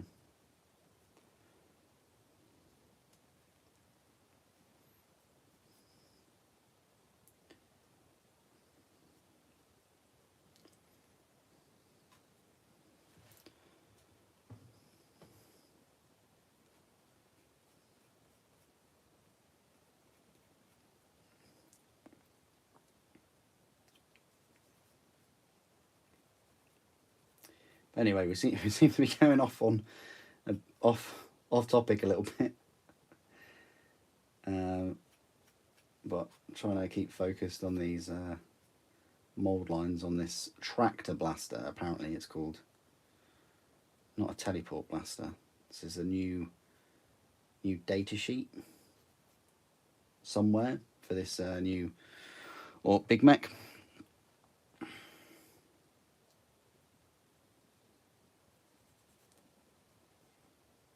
How many Big Meks are there now in the Ork Codex? Quite a few, I would think. You got the one with the shock attack gun. You got the one with custom force field. You've got the mega armored one. You've got a normal Big Mek, which I guess this one is now. You've got a normal Ork Mek. I mean, there's quite a lot, but it's to be expected. You know, orcs are very good at kind of building things out of nothing. But the question that's been burning on my lips for the past 30 years or so is where are the female orcs?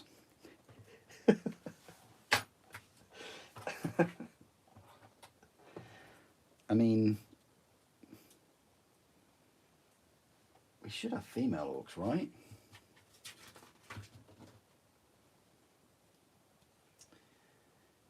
Where the hell does this actually go on? So, we do actually need this piece. Interesting. So we need this piece, or because the drill goes on either of them. Okay. So yeah, we do actually need this piece.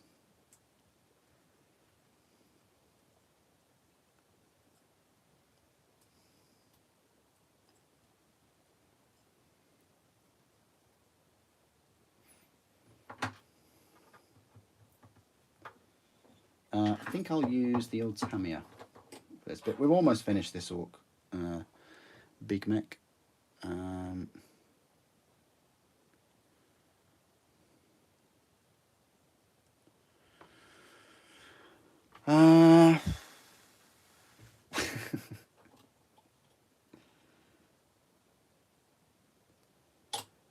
Wait until they say they've always been female orcs. Just wait.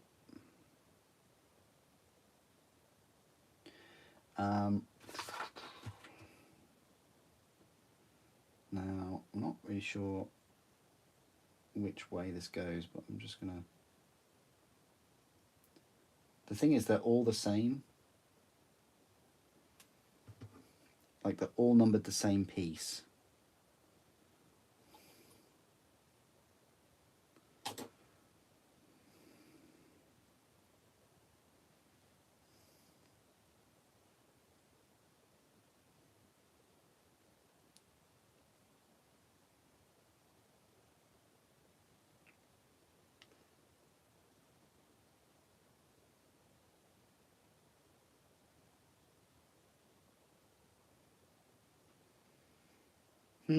Can't really go wrong with these, I think.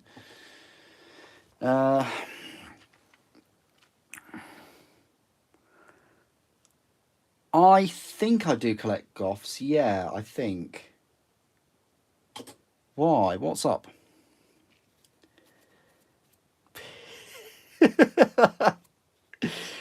Your girlfriend actually hates the introduction of female custodies. She loves Son of a Sisters of Battle and Sisters of Silence. Okay.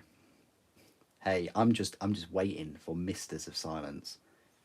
I hope they have like moustaches. I hope they have the same haircut, all of them, and like moustaches and like canes or something, and top hats.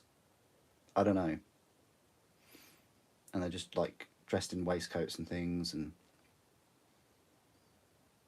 they just kind of scurry around the battlefield, praising the Emperor.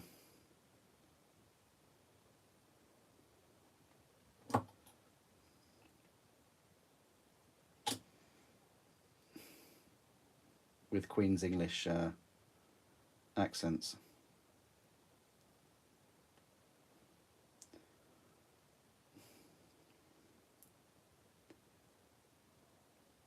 By Jove, is that a demon? That's true. I haven't shown you my mega knob. This is very true. I'll whip it out later for a comparison with this Big Mek.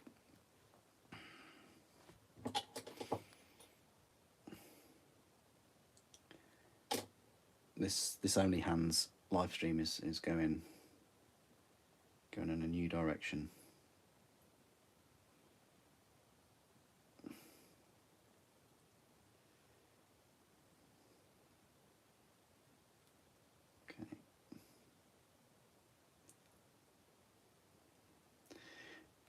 That's the best that my kind of brain can do with these nodules. I don't know what they're called.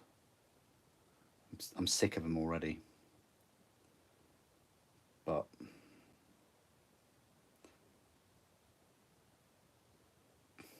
they're in, and they're probably going to fall off, and I'm probably going to lose them, and then that's the end of this this miniature.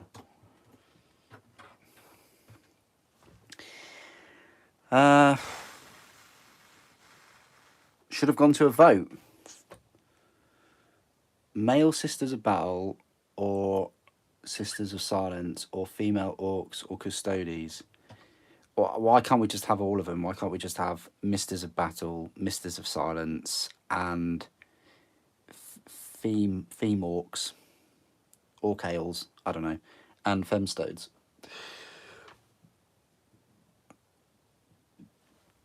Oh yeah, I think I've got a big Mega Knob actually somewhere, and of course I've got Gazgul, so yeah. But I'm nearly finished this Big Mek. Just got to decide on that melee weapon. I'm not a fan of the drill. The drill just looks a bit... I don't think I've got any other orcs with a drill. So...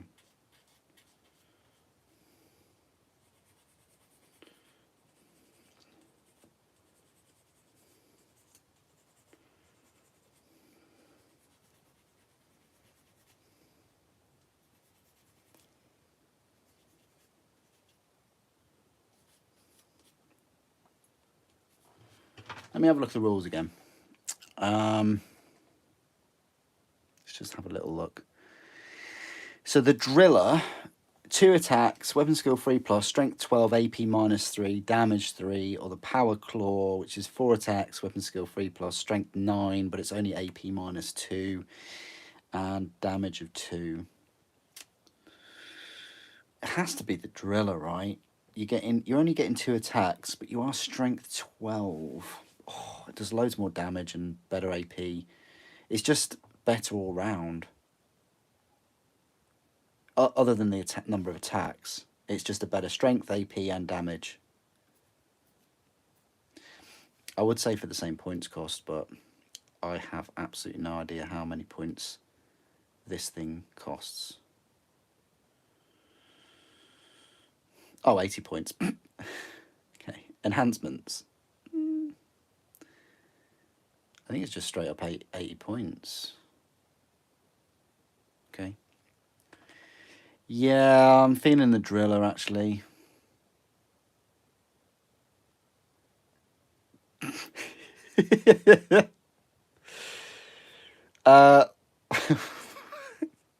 What is with the Lumineth videos? I know, right?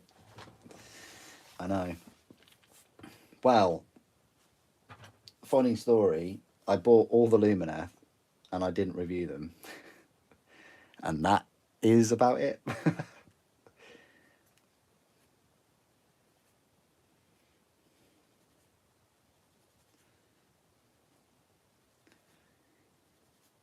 And there's another faction that rhymes with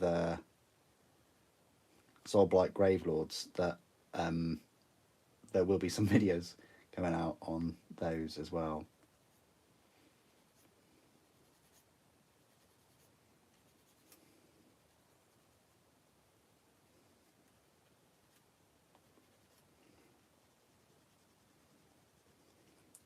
I'm just sort of finishing the Lumineth off.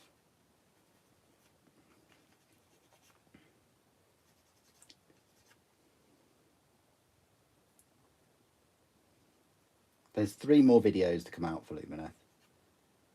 And then they're done, I promise. Then we're back to Horus Heresy, 40k, and all those good things. I might have to go with the driller, but it does look terrible. I'm not a fan. Let's see how it actually looks.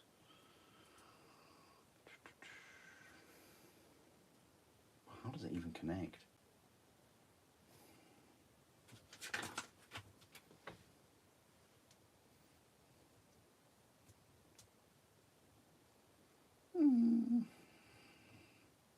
Okay, it doesn't look too bad. Let's try that one.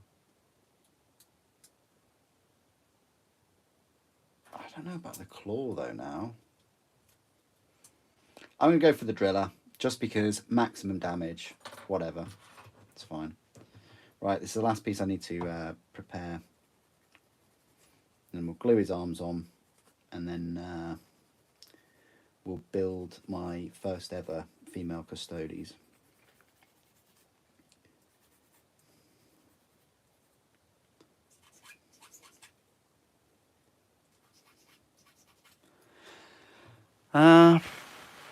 I see you forgot you had them. No, I didn't forget them. It's literally that I've just done a video a day for like the past 3 years that haven't been Lumineth. And now seemed like a good time to kind of finish them, sort of spring, summertime. Well, yeah, we're in summer now, aren't we? But yeah, Soulblight need to have all their reviews too.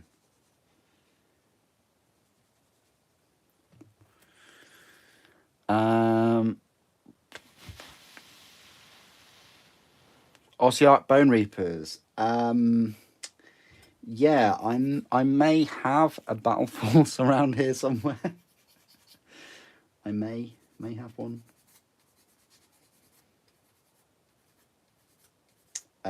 They'll be after. They'll be when I receive my pension note. They'll be after Soulblight, possibly.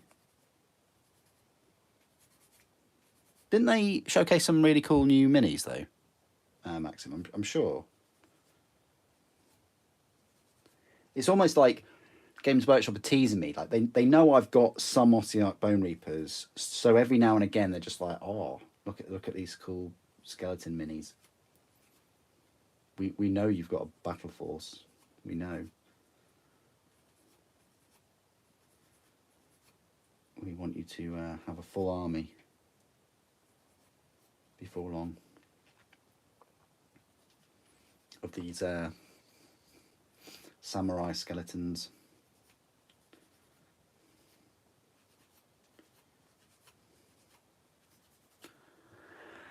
Have I got a name for my shield captain? Have I got a name for my shield captain?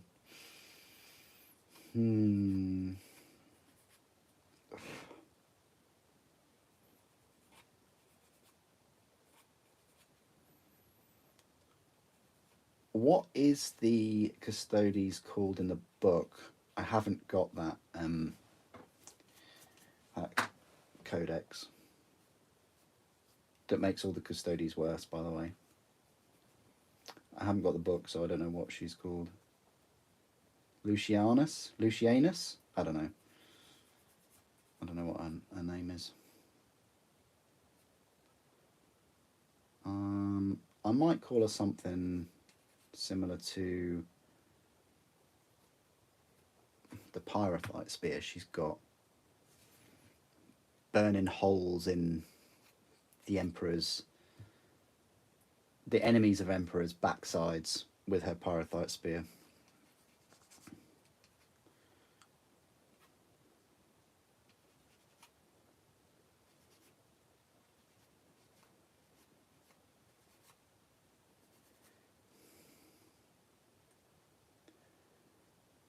They're all running away from her because they're not quite sure. Because ever since the Horus Heresy, the enemies have always just faced male Custodes, and now they see this female Custodes on the battlefield with a Pyrophite spear, and they're just like, okay, we don't know how this one will operate. Kesh.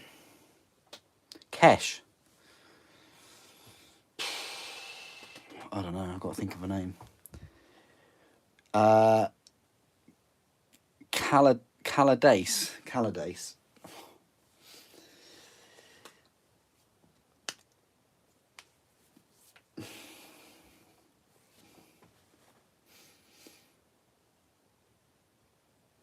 Well,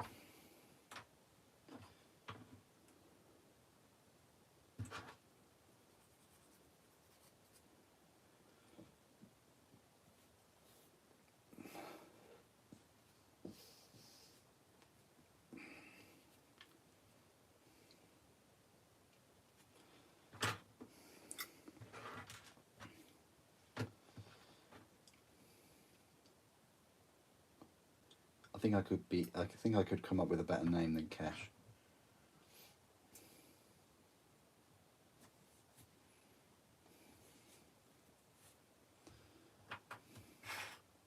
Janice. There you go.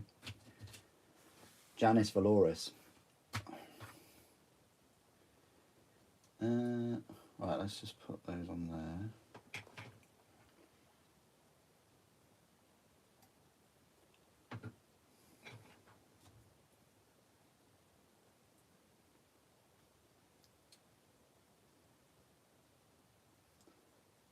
Yeah, so we got the drill going, we got the teleport blaster going.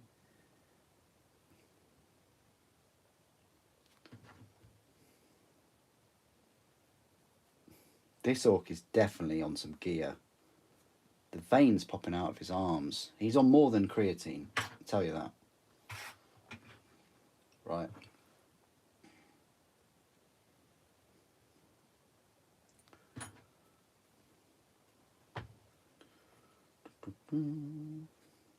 Okay, let's pop this gun on. Oh, that looks cool. Uh-oh.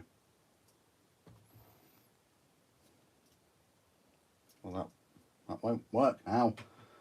Super, what have you done?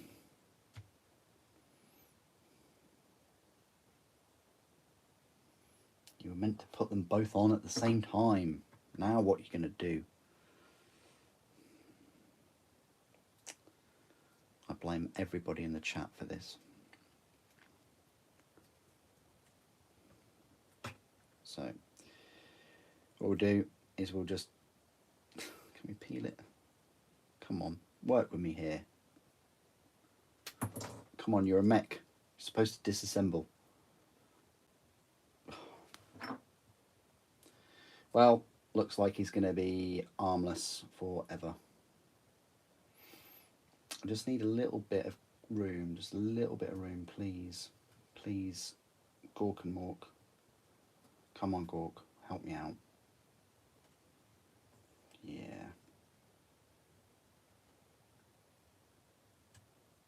There we go. Okay, so now get back to putting this on, in.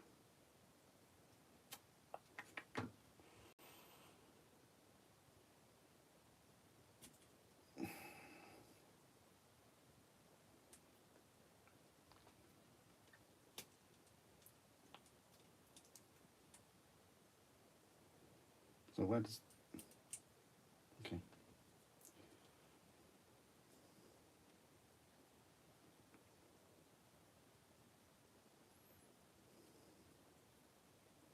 Well, I honestly thought that would just clip on there.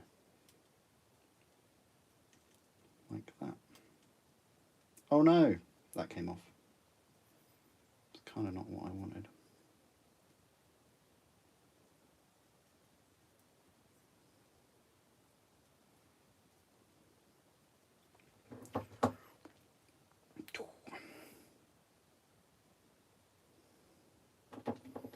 Yeah, don't try this at home.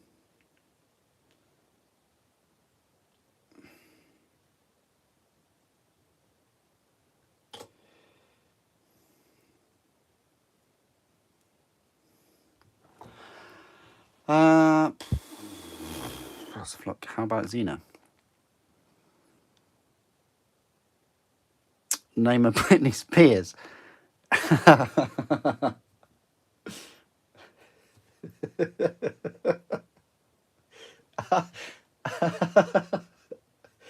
That has given me the giggles because on the back there is Britney Spears. It's fantastic. Right, Britney, there you go.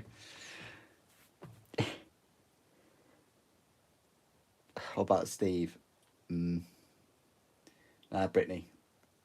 Britney, my female Custodes shield captain.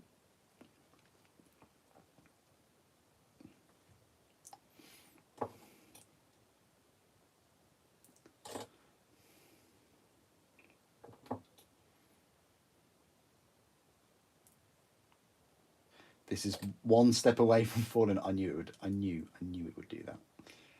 Whoever thought of these things?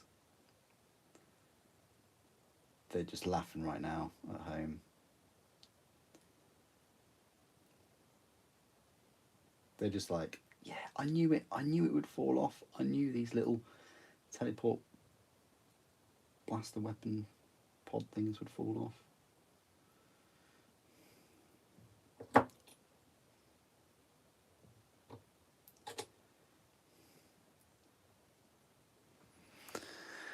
off. Janet. Just call her Janet. Like what, Krieg? What tanks? What tanks do you think we'll get? There's no more. There's no more tanks. There's like the Malcador Infernus, and that's it.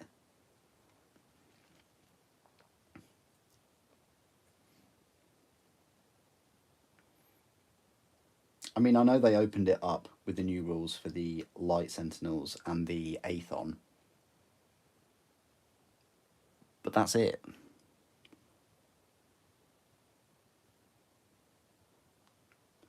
For at least, I don't know, another year or so, maybe. Maybe less.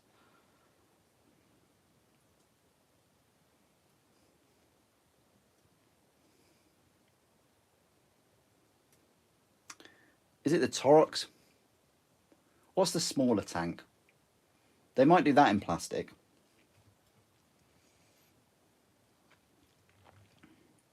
I always forget that little tank's name. They do have a Baneblade variant, yeah, the Stormhammer, but that's not fully in plastic. That's quite a lot of resin pieces as well. It's not a new kit, but it's not that old either.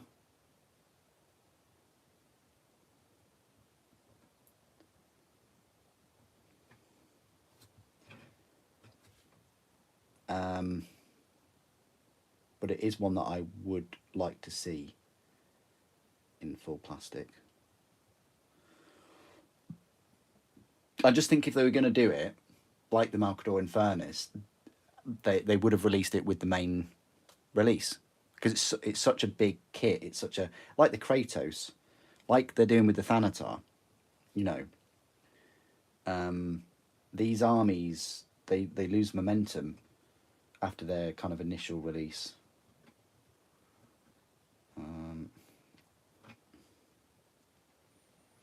Have I built this right? Yeah.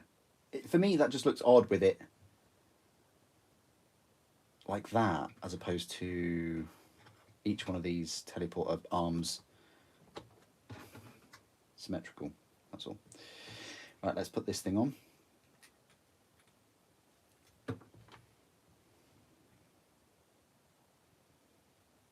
Which can go anyway.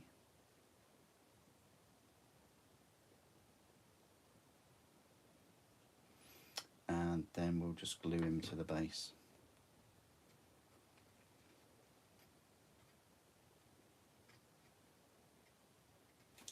And that is the Big Mek done. Quite big, really. Yeah, quite a lot of presents. I'll start my Christmas jokes early.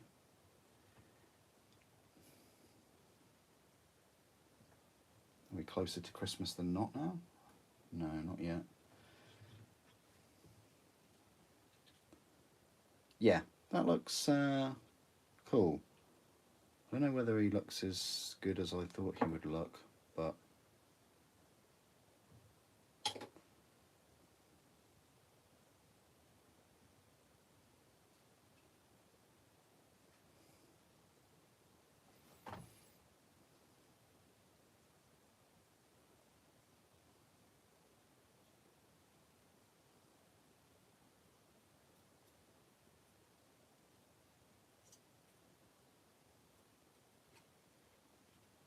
it's that arm.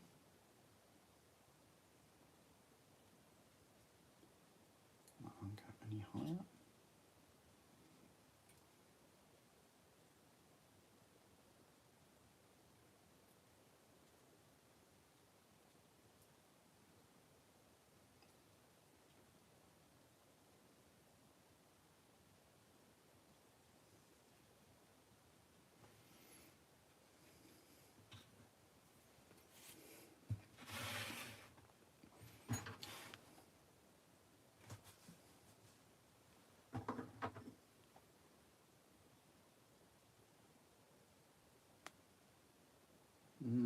maybe 36.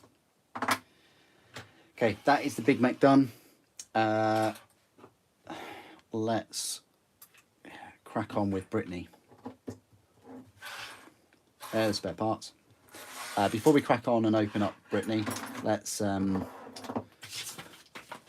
get rid of that. And I'll just go get my... You've joined at the right time, Stig. I'm just about to whip my mega knob. I'm so excited. Whip my mega knob out.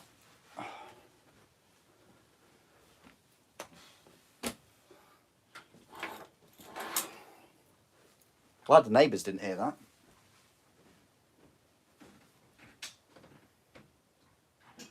Right.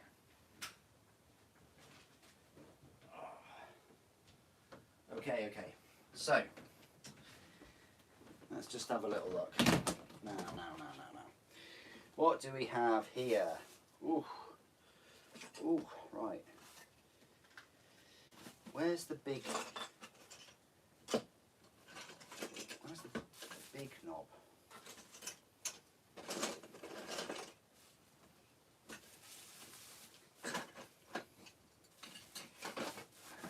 These, but where is the big guy?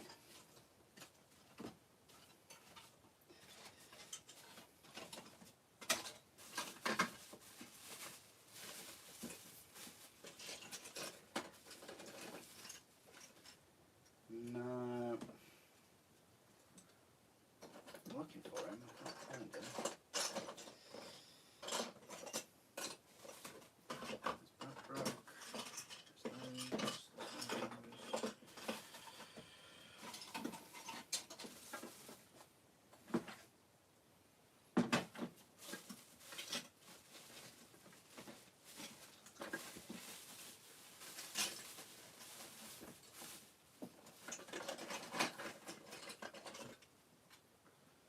He should be around here somewhere.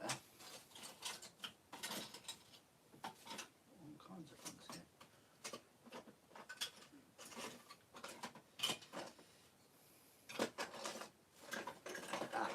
Found him. Yeah, boy. Okay, right. So, I've got a mega knob. Oh.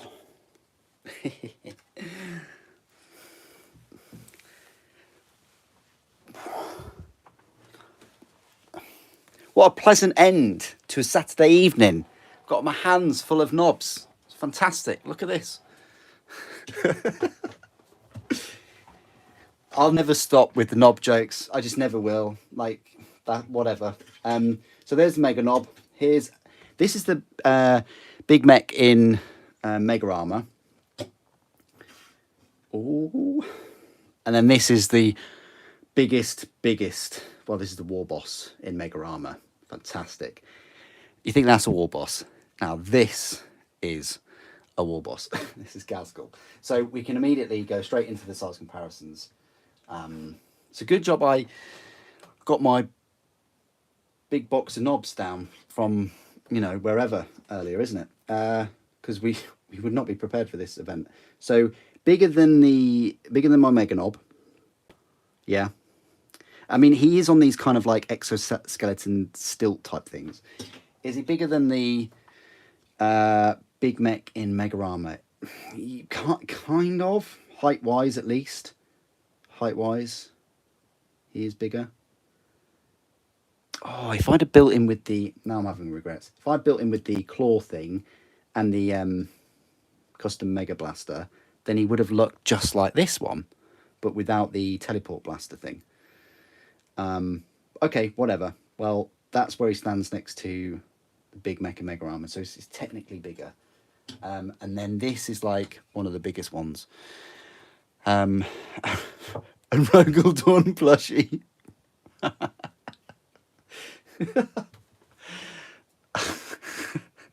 What, in that stoic pose where he's just holding his sword? You want him as a plushie? No, the Rogel Dawn plushie is literally just a brick plush. That's all it is. It's just a squishy brick. That's all it is.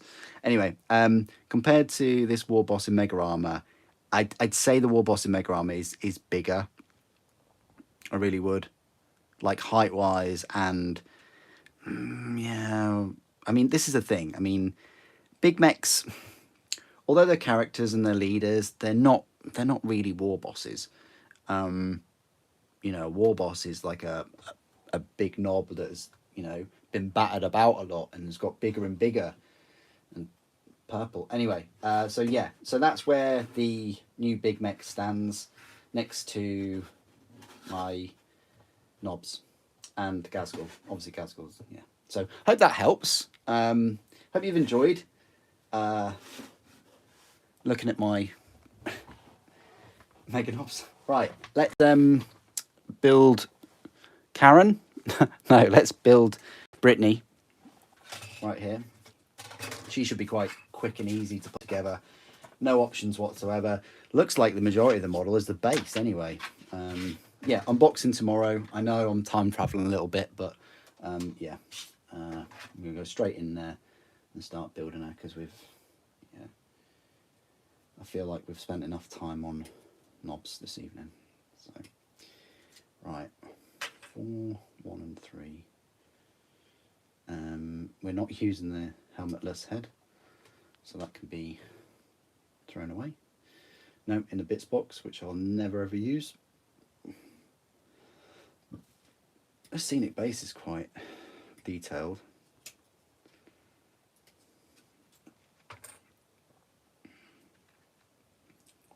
Where's the other? There it is. As I say, just a reminder, I will be going on to Discord after this live stream for those that want to stay up a little bit, but if not, do not worry. There's the Pyrothite spear without the Pyrothite bit. A shield is quite nice. Is it as nice as the lion's? No. 6, this piece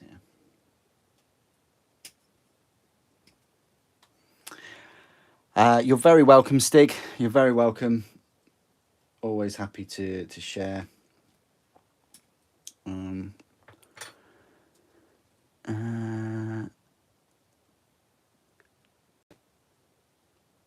Okay. Thanks, Maxim.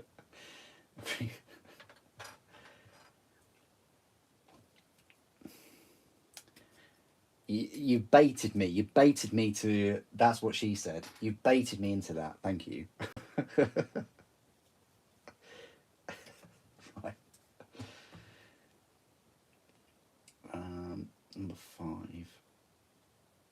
Okay. I might just spray her black. I mean, you do have black custodies. You know what I mean? Like what are they called? Are they like the Solar Watch? Are they the white armored ones? And then what are the? I want to say the Night's Watch, but it's not. What are the ones with black armor? They're quite cool. But then that goes back to, oh, super, he's gonna paint all your models black and gold, right? Anyway.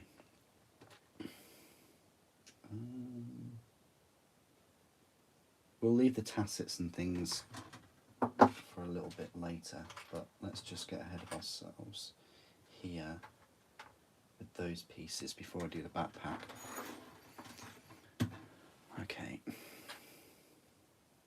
So yeah, this should be like a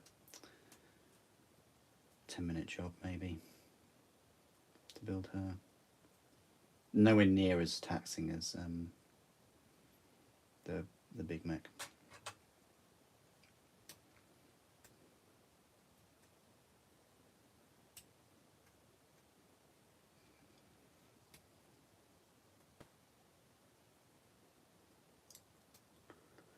Yeah, I did do a live stream of, that's what I forgot to mention earlier in the stream, me playing Bolt Gun, Forges of Corruption DLC. I think it's like £5 or something. Kept me entertained for a few hours, didn't it, really?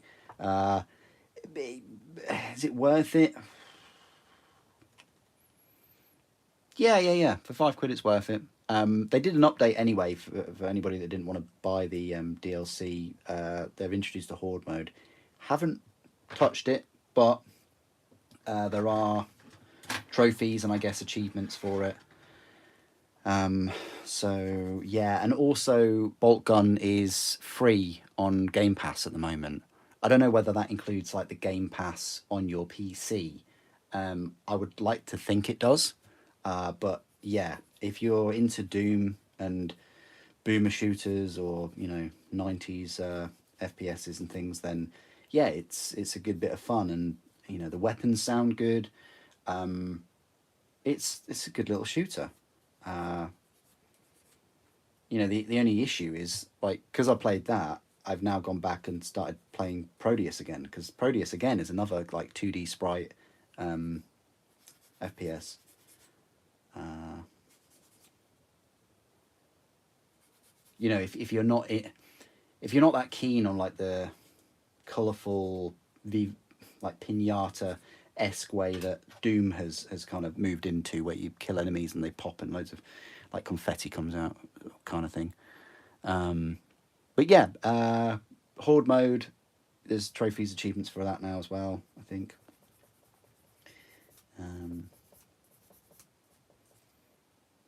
It's a bigger game than you think as well, Bolt Gun. Like, I think I can complete Doom and Doom 2 quicker than Bolt Gun.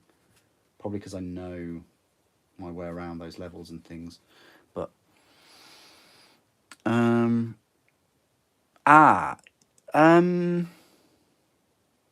that's a good point, Maxim. I'd probably say the ones that guard the Blackstone prisons. Aren't they? Don't they have black armor? They look very cool. I prefer them to the ones with the white armor anyway. But that's just preference.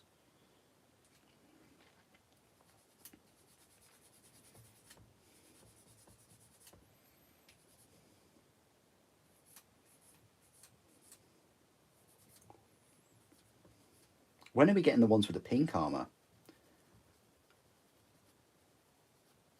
I might just paint this one pink.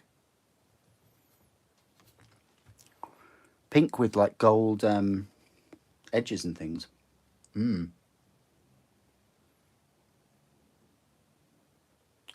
Or maybe just gold, but with pink like robes rather than red.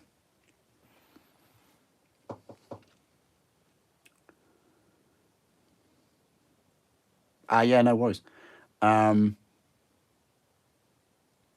Yeah, I will try horde mode. Yeah. The thing that really gets me with horde modes is if there's like a leveling system and it count and they're like achievements or trophies that stackable in a way.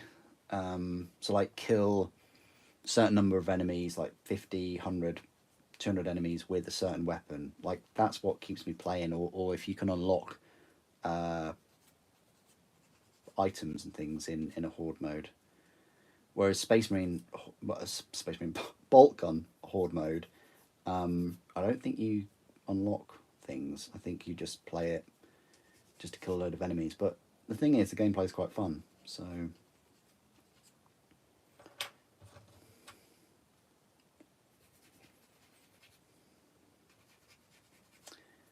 but in the live stream, I kept toggling to try and get rid of the weapon window because that is it really gets in your way.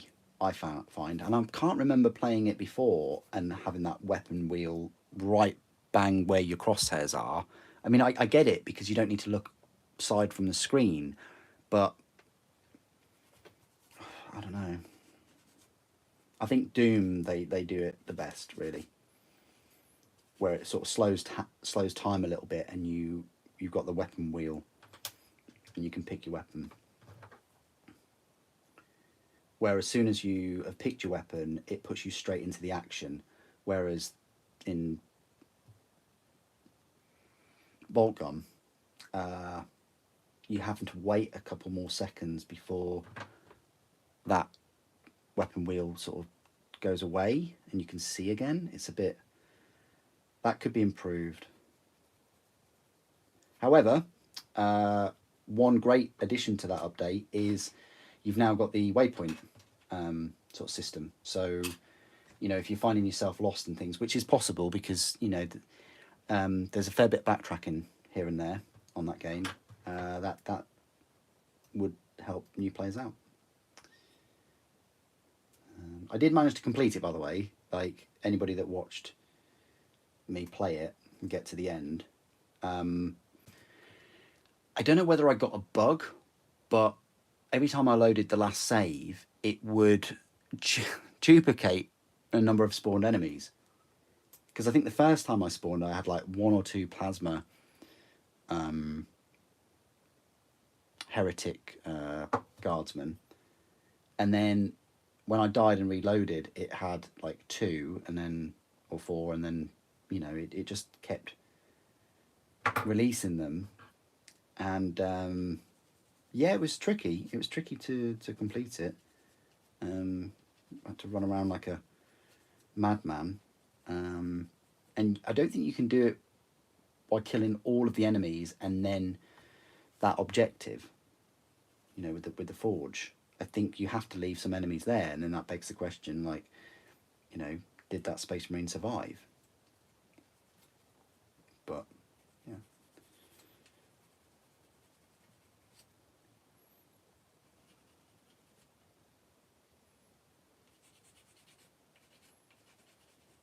I can't remember in any of the literature of Space Marines going in and taking out a Chaos Forge where Chaos are just spawning in over and over to try and protect it.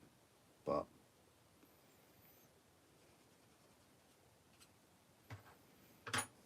there might be something in one of the books about it.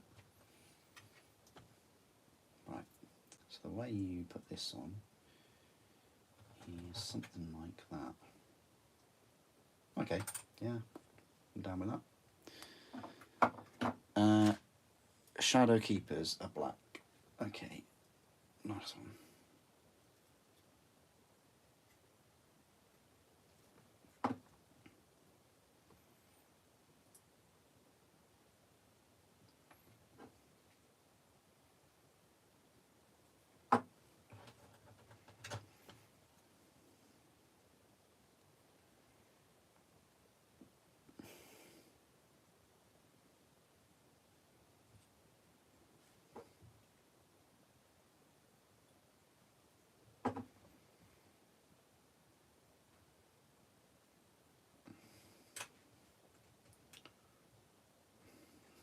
Is this like the widest Custodes?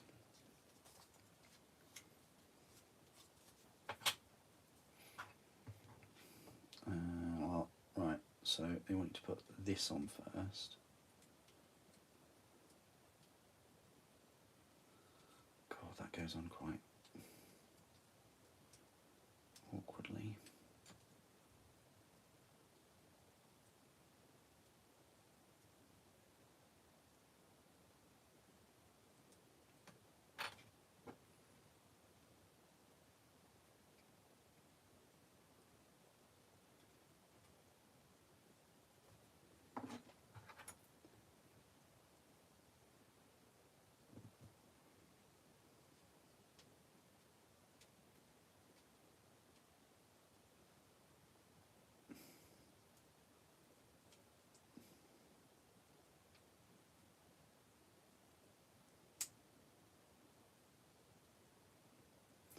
We got them. And this.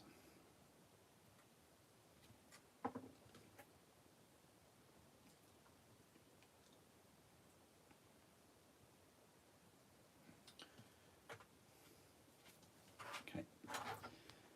So.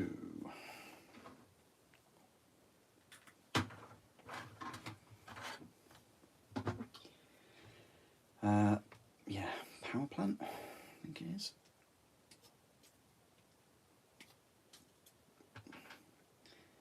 The tassets are different. ever so slightly different. The attachment points, not the detail. I think that this spear is going to be a bit of a pain to clean up.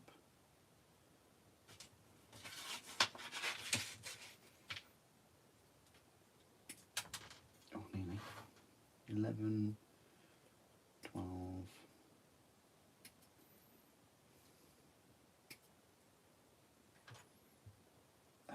So there is something on this pole, and I wondered where that eagle head would go. That's on the right side with the eagle head. And there's a few components for this shield, you know.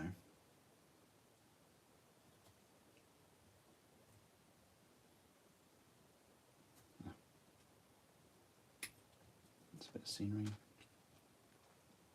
16. Oh, was that 19? Was it? Where did 19 go?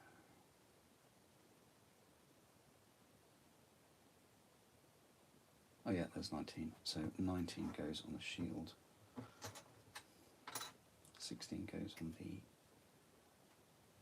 pauldron. And then there's this piece. The grip, maybe. So even the shield is in 3 parts, and that's it. So let's just clean up all of these and then slap it together, and we're good to go.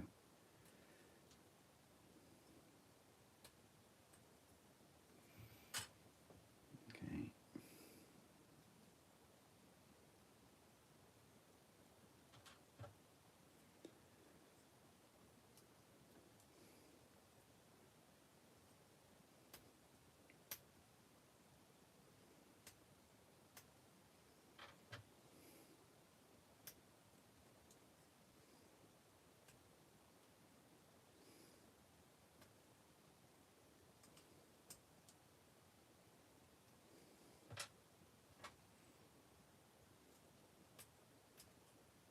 I'm tempted to just plonk that piece on first, really. It's just another piece of scenery. Like 3 pieces of scenery on this base.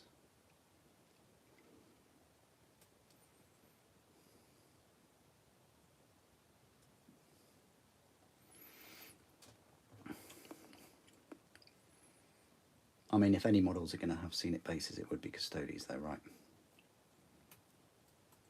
Well, except for Treasure and Valoris, he didn't really have a scenic base. But Valdor certainly does.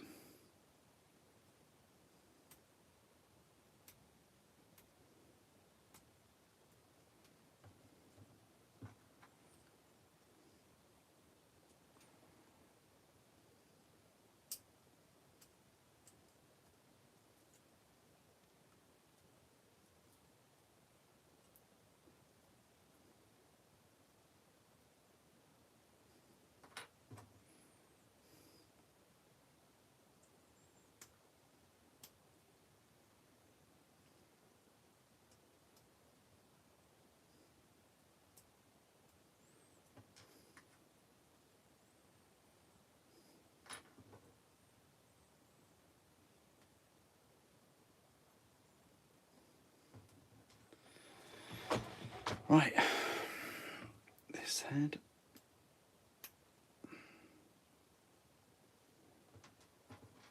Spear and the plume. Just when I thought I wouldn't need to use my drill tonight, this melter gun pops up.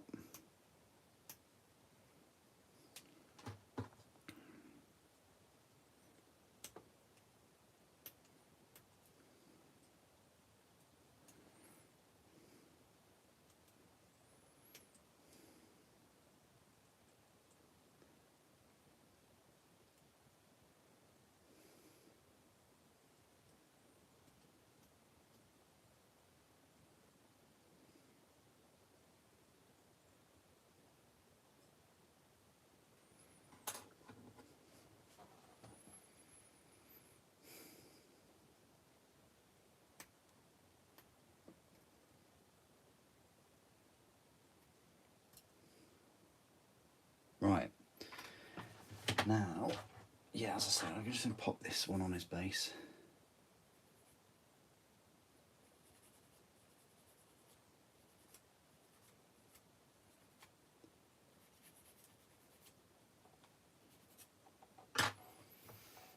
Which way round does this go? I think it's that way round. I'm sure it'll only go in one way. It's a bit tricky.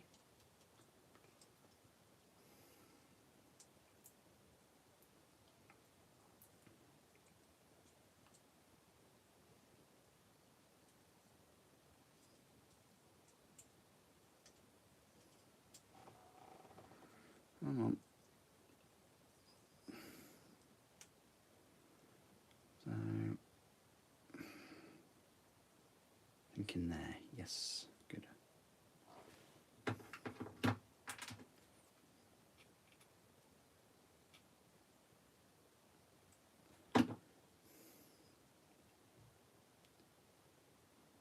that. And tassets and power plant next.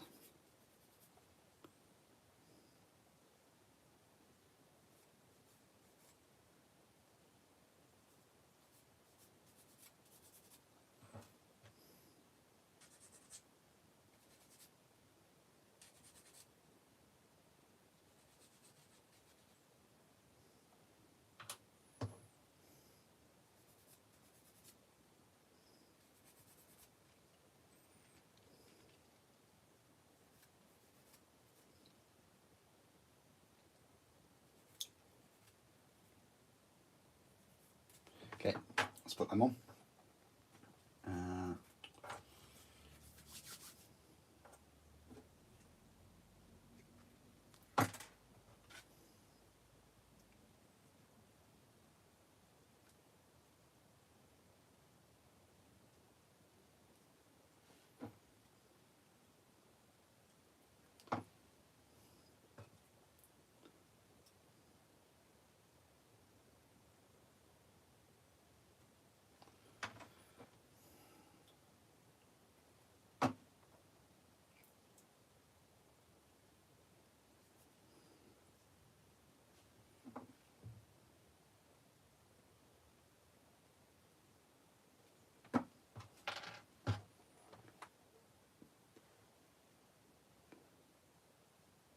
Okay. And this arm, they'll be holding the shield.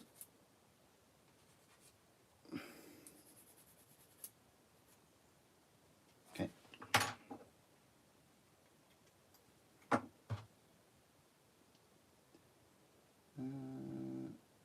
Yeah, we'll only go one way. And then we've got this and this thing. So this cloak. Partial cloak, I don't know. And then we've got that and the shield, the head, and then the spear and the plume itself. Then we're good to go. Yeah, I think I've got the colour scheme somewhere. Don't worry, Artie Bob. Like, don't worry. It's in one of my Horus Heresy like Custodes books, one of the black books. Is it Inferno? Can't remember. There's Custodes in 2 of those books, I think. But yeah, there's loads of pictures of different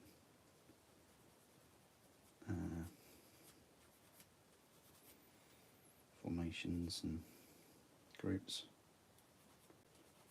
and in the actual Custodes Codex as well, I'm sure.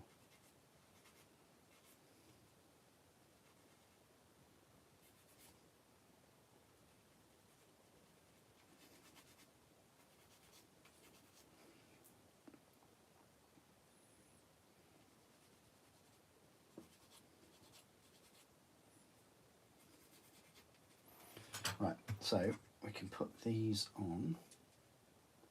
So that will just, oh, that fits on quite nicely actually. I like that.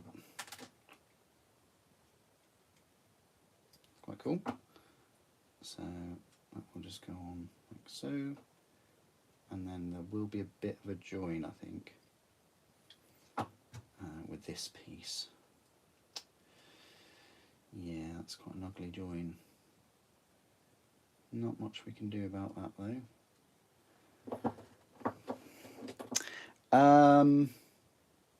It's all right.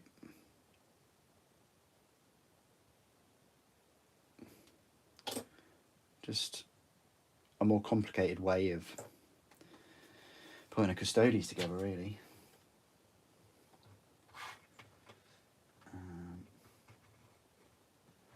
Right, yeah, we'll do the spear next.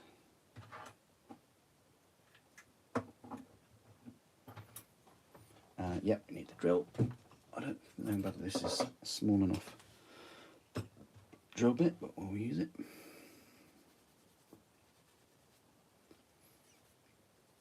It might be the paint scheme that they've gone, I say the paint scheme, like the angle of the photo that they've taken and things to make it look quite wide. I'm hoping that's the case anyway.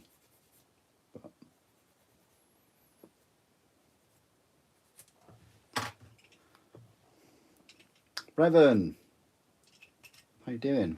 Haven't spoke to you for ages.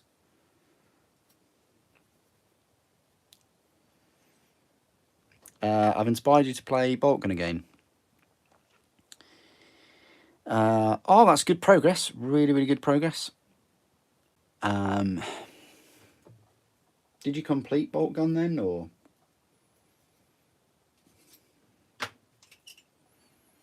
Did you miss everything? Revan, you missed me getting my knobs out. I don't believe it. And all of the puns that came with that.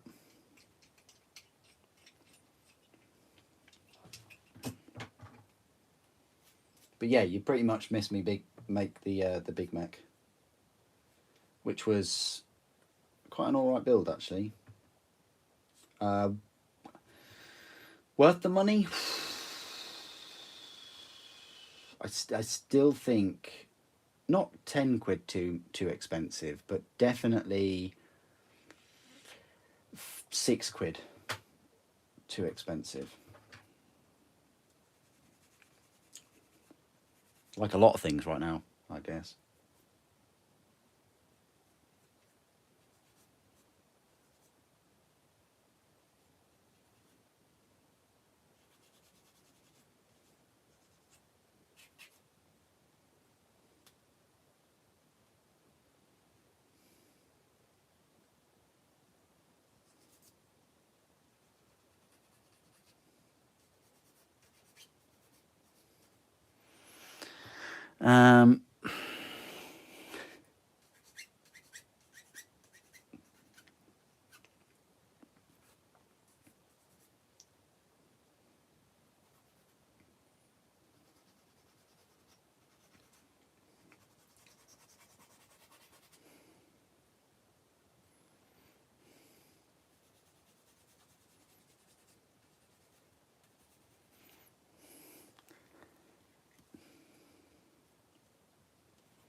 You may know all the lyrics to every Britney Spears song, me, but this Custodies has all of the lyrics to every single Britney Spears song written inside her armour.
Okay, right, that's the spear done. I thought I'd be a long time on that, but I guess not.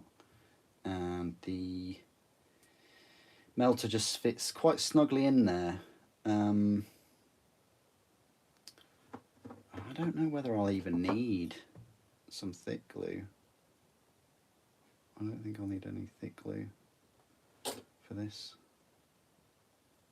because it does fit quite snugly.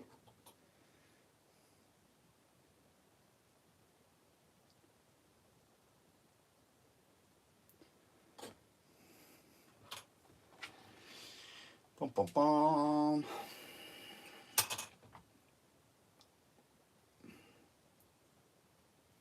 That is quite an awful join, but I've used Tamiya, which by the time I finish the rest of the model, it should have set and glued, and then I can just file it.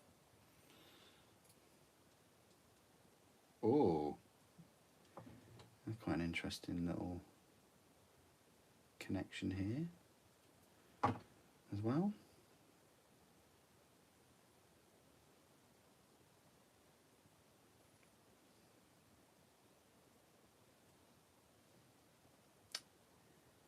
That's quite a well hidden join line though, that one. Yeah, that one's quite good. Yeah. Shoulder pod and time.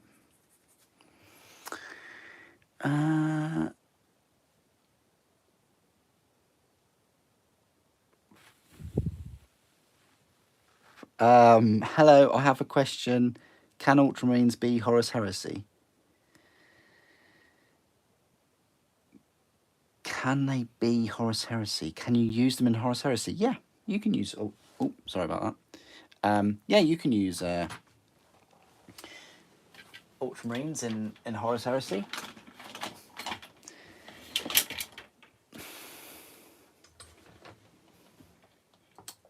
You know what else you can use in Horus Heresy? I'm going to say it. Female Custodes. Oh, I'm terrible. I'm really, really terrible. What was I going to say?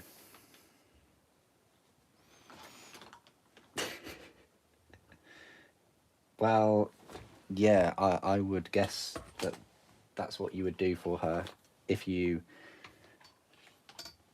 know all the lyrics to her songs, to every Britney Spears song.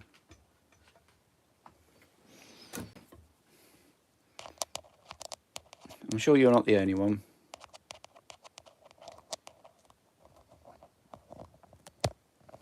Right, we have some power now.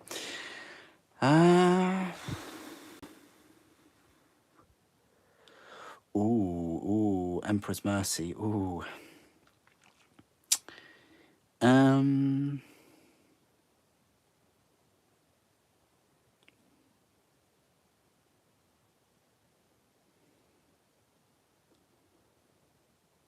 Is the Custodes' height as... Oh, I really have to struggle with these, Reverend. Sorry. Is the Custodes' height as the Votan? Votan. What's a Votan? I need to Google it. What's a Votan? What is Votan? Votan. Votan. That's Leagues of Votan. Oh, that's what you mean. Like, is it the size of a Votan? Oh yeah. It's probably taller than a Votan.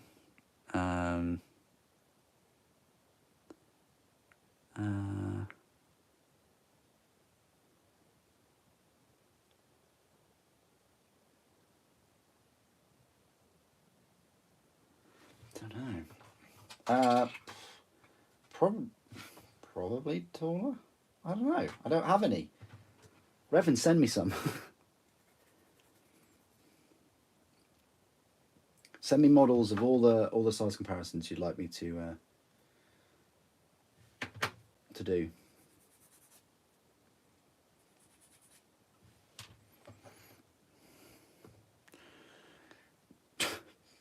Dwarves of space.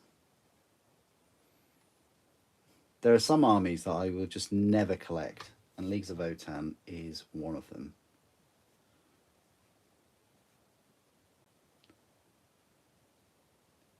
And so is Space Marines.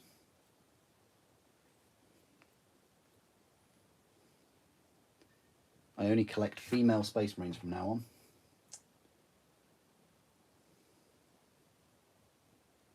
I'm joking, by the way. Right.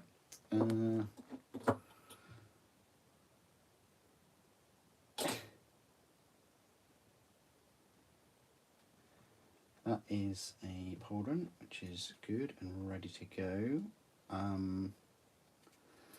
Well, this is a strange thing. This is a part on the model that doesn't even have a plug and socket. It's like one of the first pieces that doesn't have that, but luckily it just slides on there quite well.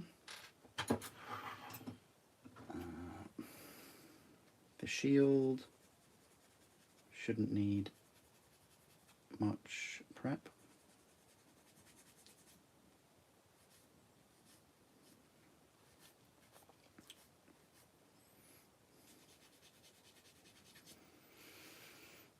Britney Spears, I get it now.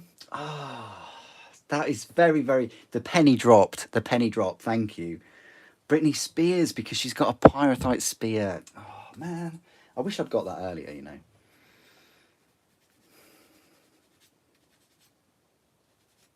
Yeah, she's definitely being called Britney now.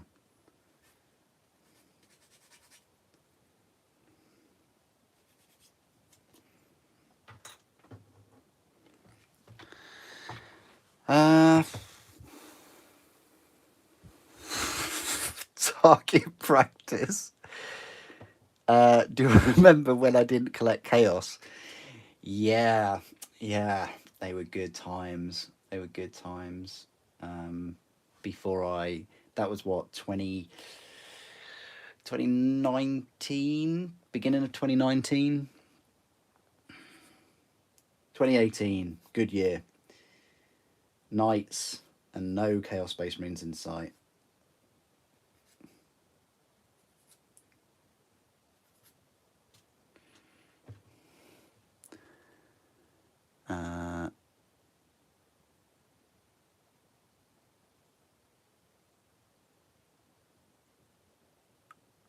I'm a dwarf mainly in most games, but I dislike Votann armor and the short beards by Grongni.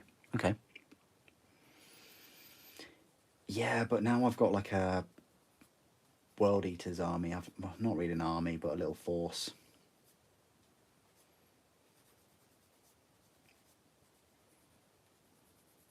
Look, I'd be the first in line if they brought out some 40k Night Lords. Oh wait, hang on, they did bring out that Kill Team unit, which I haven't got. Have they brought that out? Did that come out? I can't remember.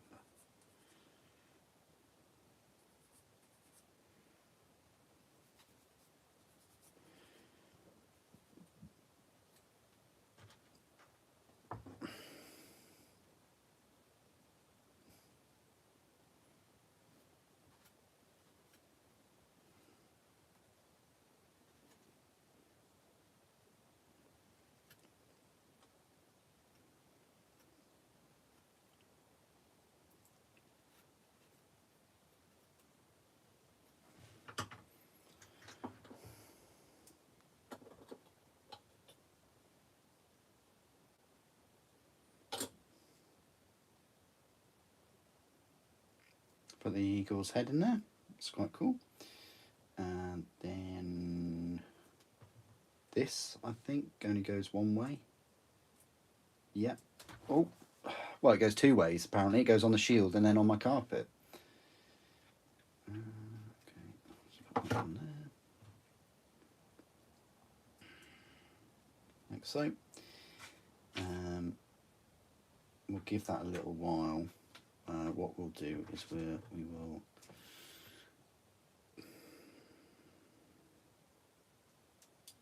guessing that goes on there. Yeah. Put the helmet on first. This is the last piece I need to clean up. We'll put her on a base, and then we'll put the head in, the plume, and then the shield. The plume looks a bit wishy-washy. Like, if they can just avoid hair on plastic models and keep it to resin, that would be great.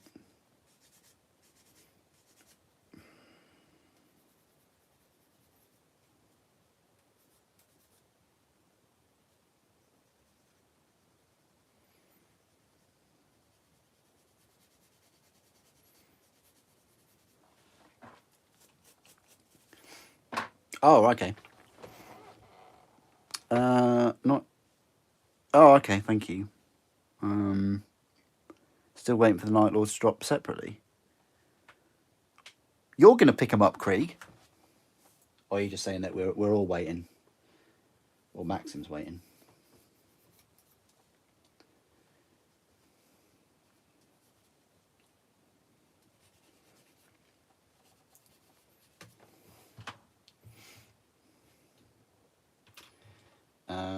Let's pop her head in. Now let's glue her onto the base. And pop her head in.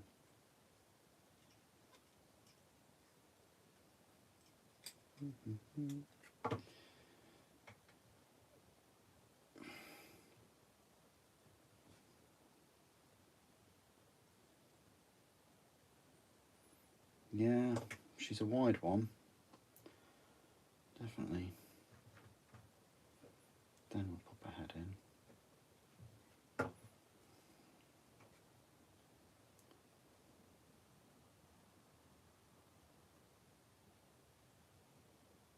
It's very posable. That's cool. That's as cool as I can kind of get on that one. Quite a small join point for this shield though.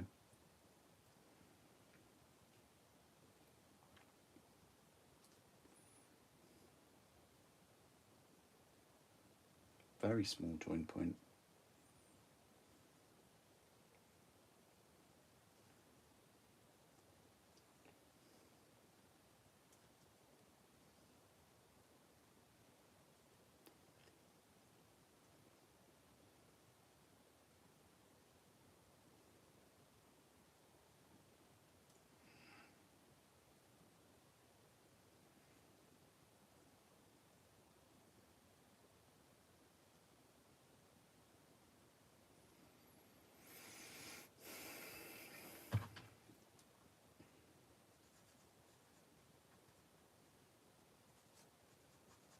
This is where I wish I'd never put the head on just then.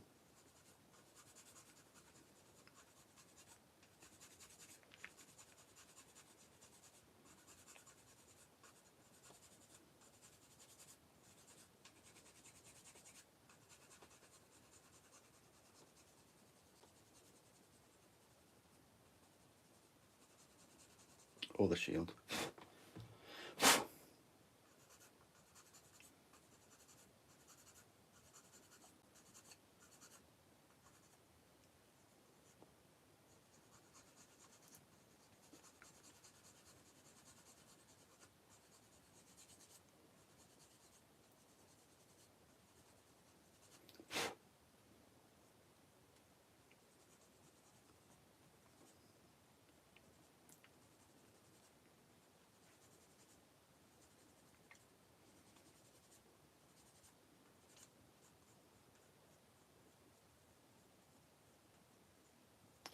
Right, I think that's us done. So let's put this main thing on. I mean, or you can leave it off, but you don't have to glue it on. But for continuity, I think I will have it have it on. Yeah, it looks a bit odd. I would have rather had a more pointy helmet. Whatever. Yeah, I haven't got any custodies. I haven't got any other female custodies nearby, so I can't really give you a size comparison with them. But I do have a female Primarch that I could probably compare him to. Right here, this is Helen, Lupa Carly. So it gives you an idea of oh, actually, no, is it even better? The female Primarch I've got. Here she comes. Who's a wonderful girl. Sanguinius. So yeah. Oh, cool. They can have a little scrap, can't they? These two. Well, hey. But yeah. Anyway, how she compares to Horus. Not quite the height of Ascended there. If he really is truly Ascended at that point. Not sure. Don't think so. Has he got his scar on his cheek? No. But yeah, compared to the Big Mek. Big Mek? I just whipped out a Big Mek. Compared to the Big Mek even. The Custodes is cheating because of the Scenic base, but the Big Mek is cheating because he's got these like Mega Armor stilt things. So if you kind of would put them on level, the Custodes is taller, but model-wise, the Big Mek is taller, just because of the sort of boss pole thing here, which doesn't look to be bent. It just is at a strange angle. But anyway, there you go. I've built the two miniatures. So yeah, I built the two miniatures. Gazgul, yeah, the big guy. This one, yeah, that's Gazgul, yeah. That's Gazgul. So yes, there you go. That is my live stream. I've been with you guys for, I don't know how, almost 3 hours, yeah. Almost 3 hours. So now is the time for me to hop into Discord, where I will be chatting with a few of you, hopefully, if you're still around. And yeah, thanks for joining me for this live stream. I haven't done one for a while. It was great fun. Thank you everyone that put comments and things. It really does help the live stream out. Otherwise it would just be only hands and my heavy breathing for 3 hours, which I don't know, whatever floats your boat. But yeah, thanks for joining, and hope you enjoy all the content this week. There's lots of cool videos coming out. You know, loads more Lumineth. There's only like a couple more, I promise. And then, yeah, next weekend, hopefully this live stream, I can do another one on Saturday. I think I can. Probably be earlier in the day, though. Where I'll hopefully be going through the command squad for Horus Heresy. So, yeah, thanks, everyone. And thanks for all the comments. Thanks to all your members. Thanks, Kriegsman and Maxim as moderators. Appreciate that, guys. And I'll see you soon. Thanks for watching. The Emperor Protects.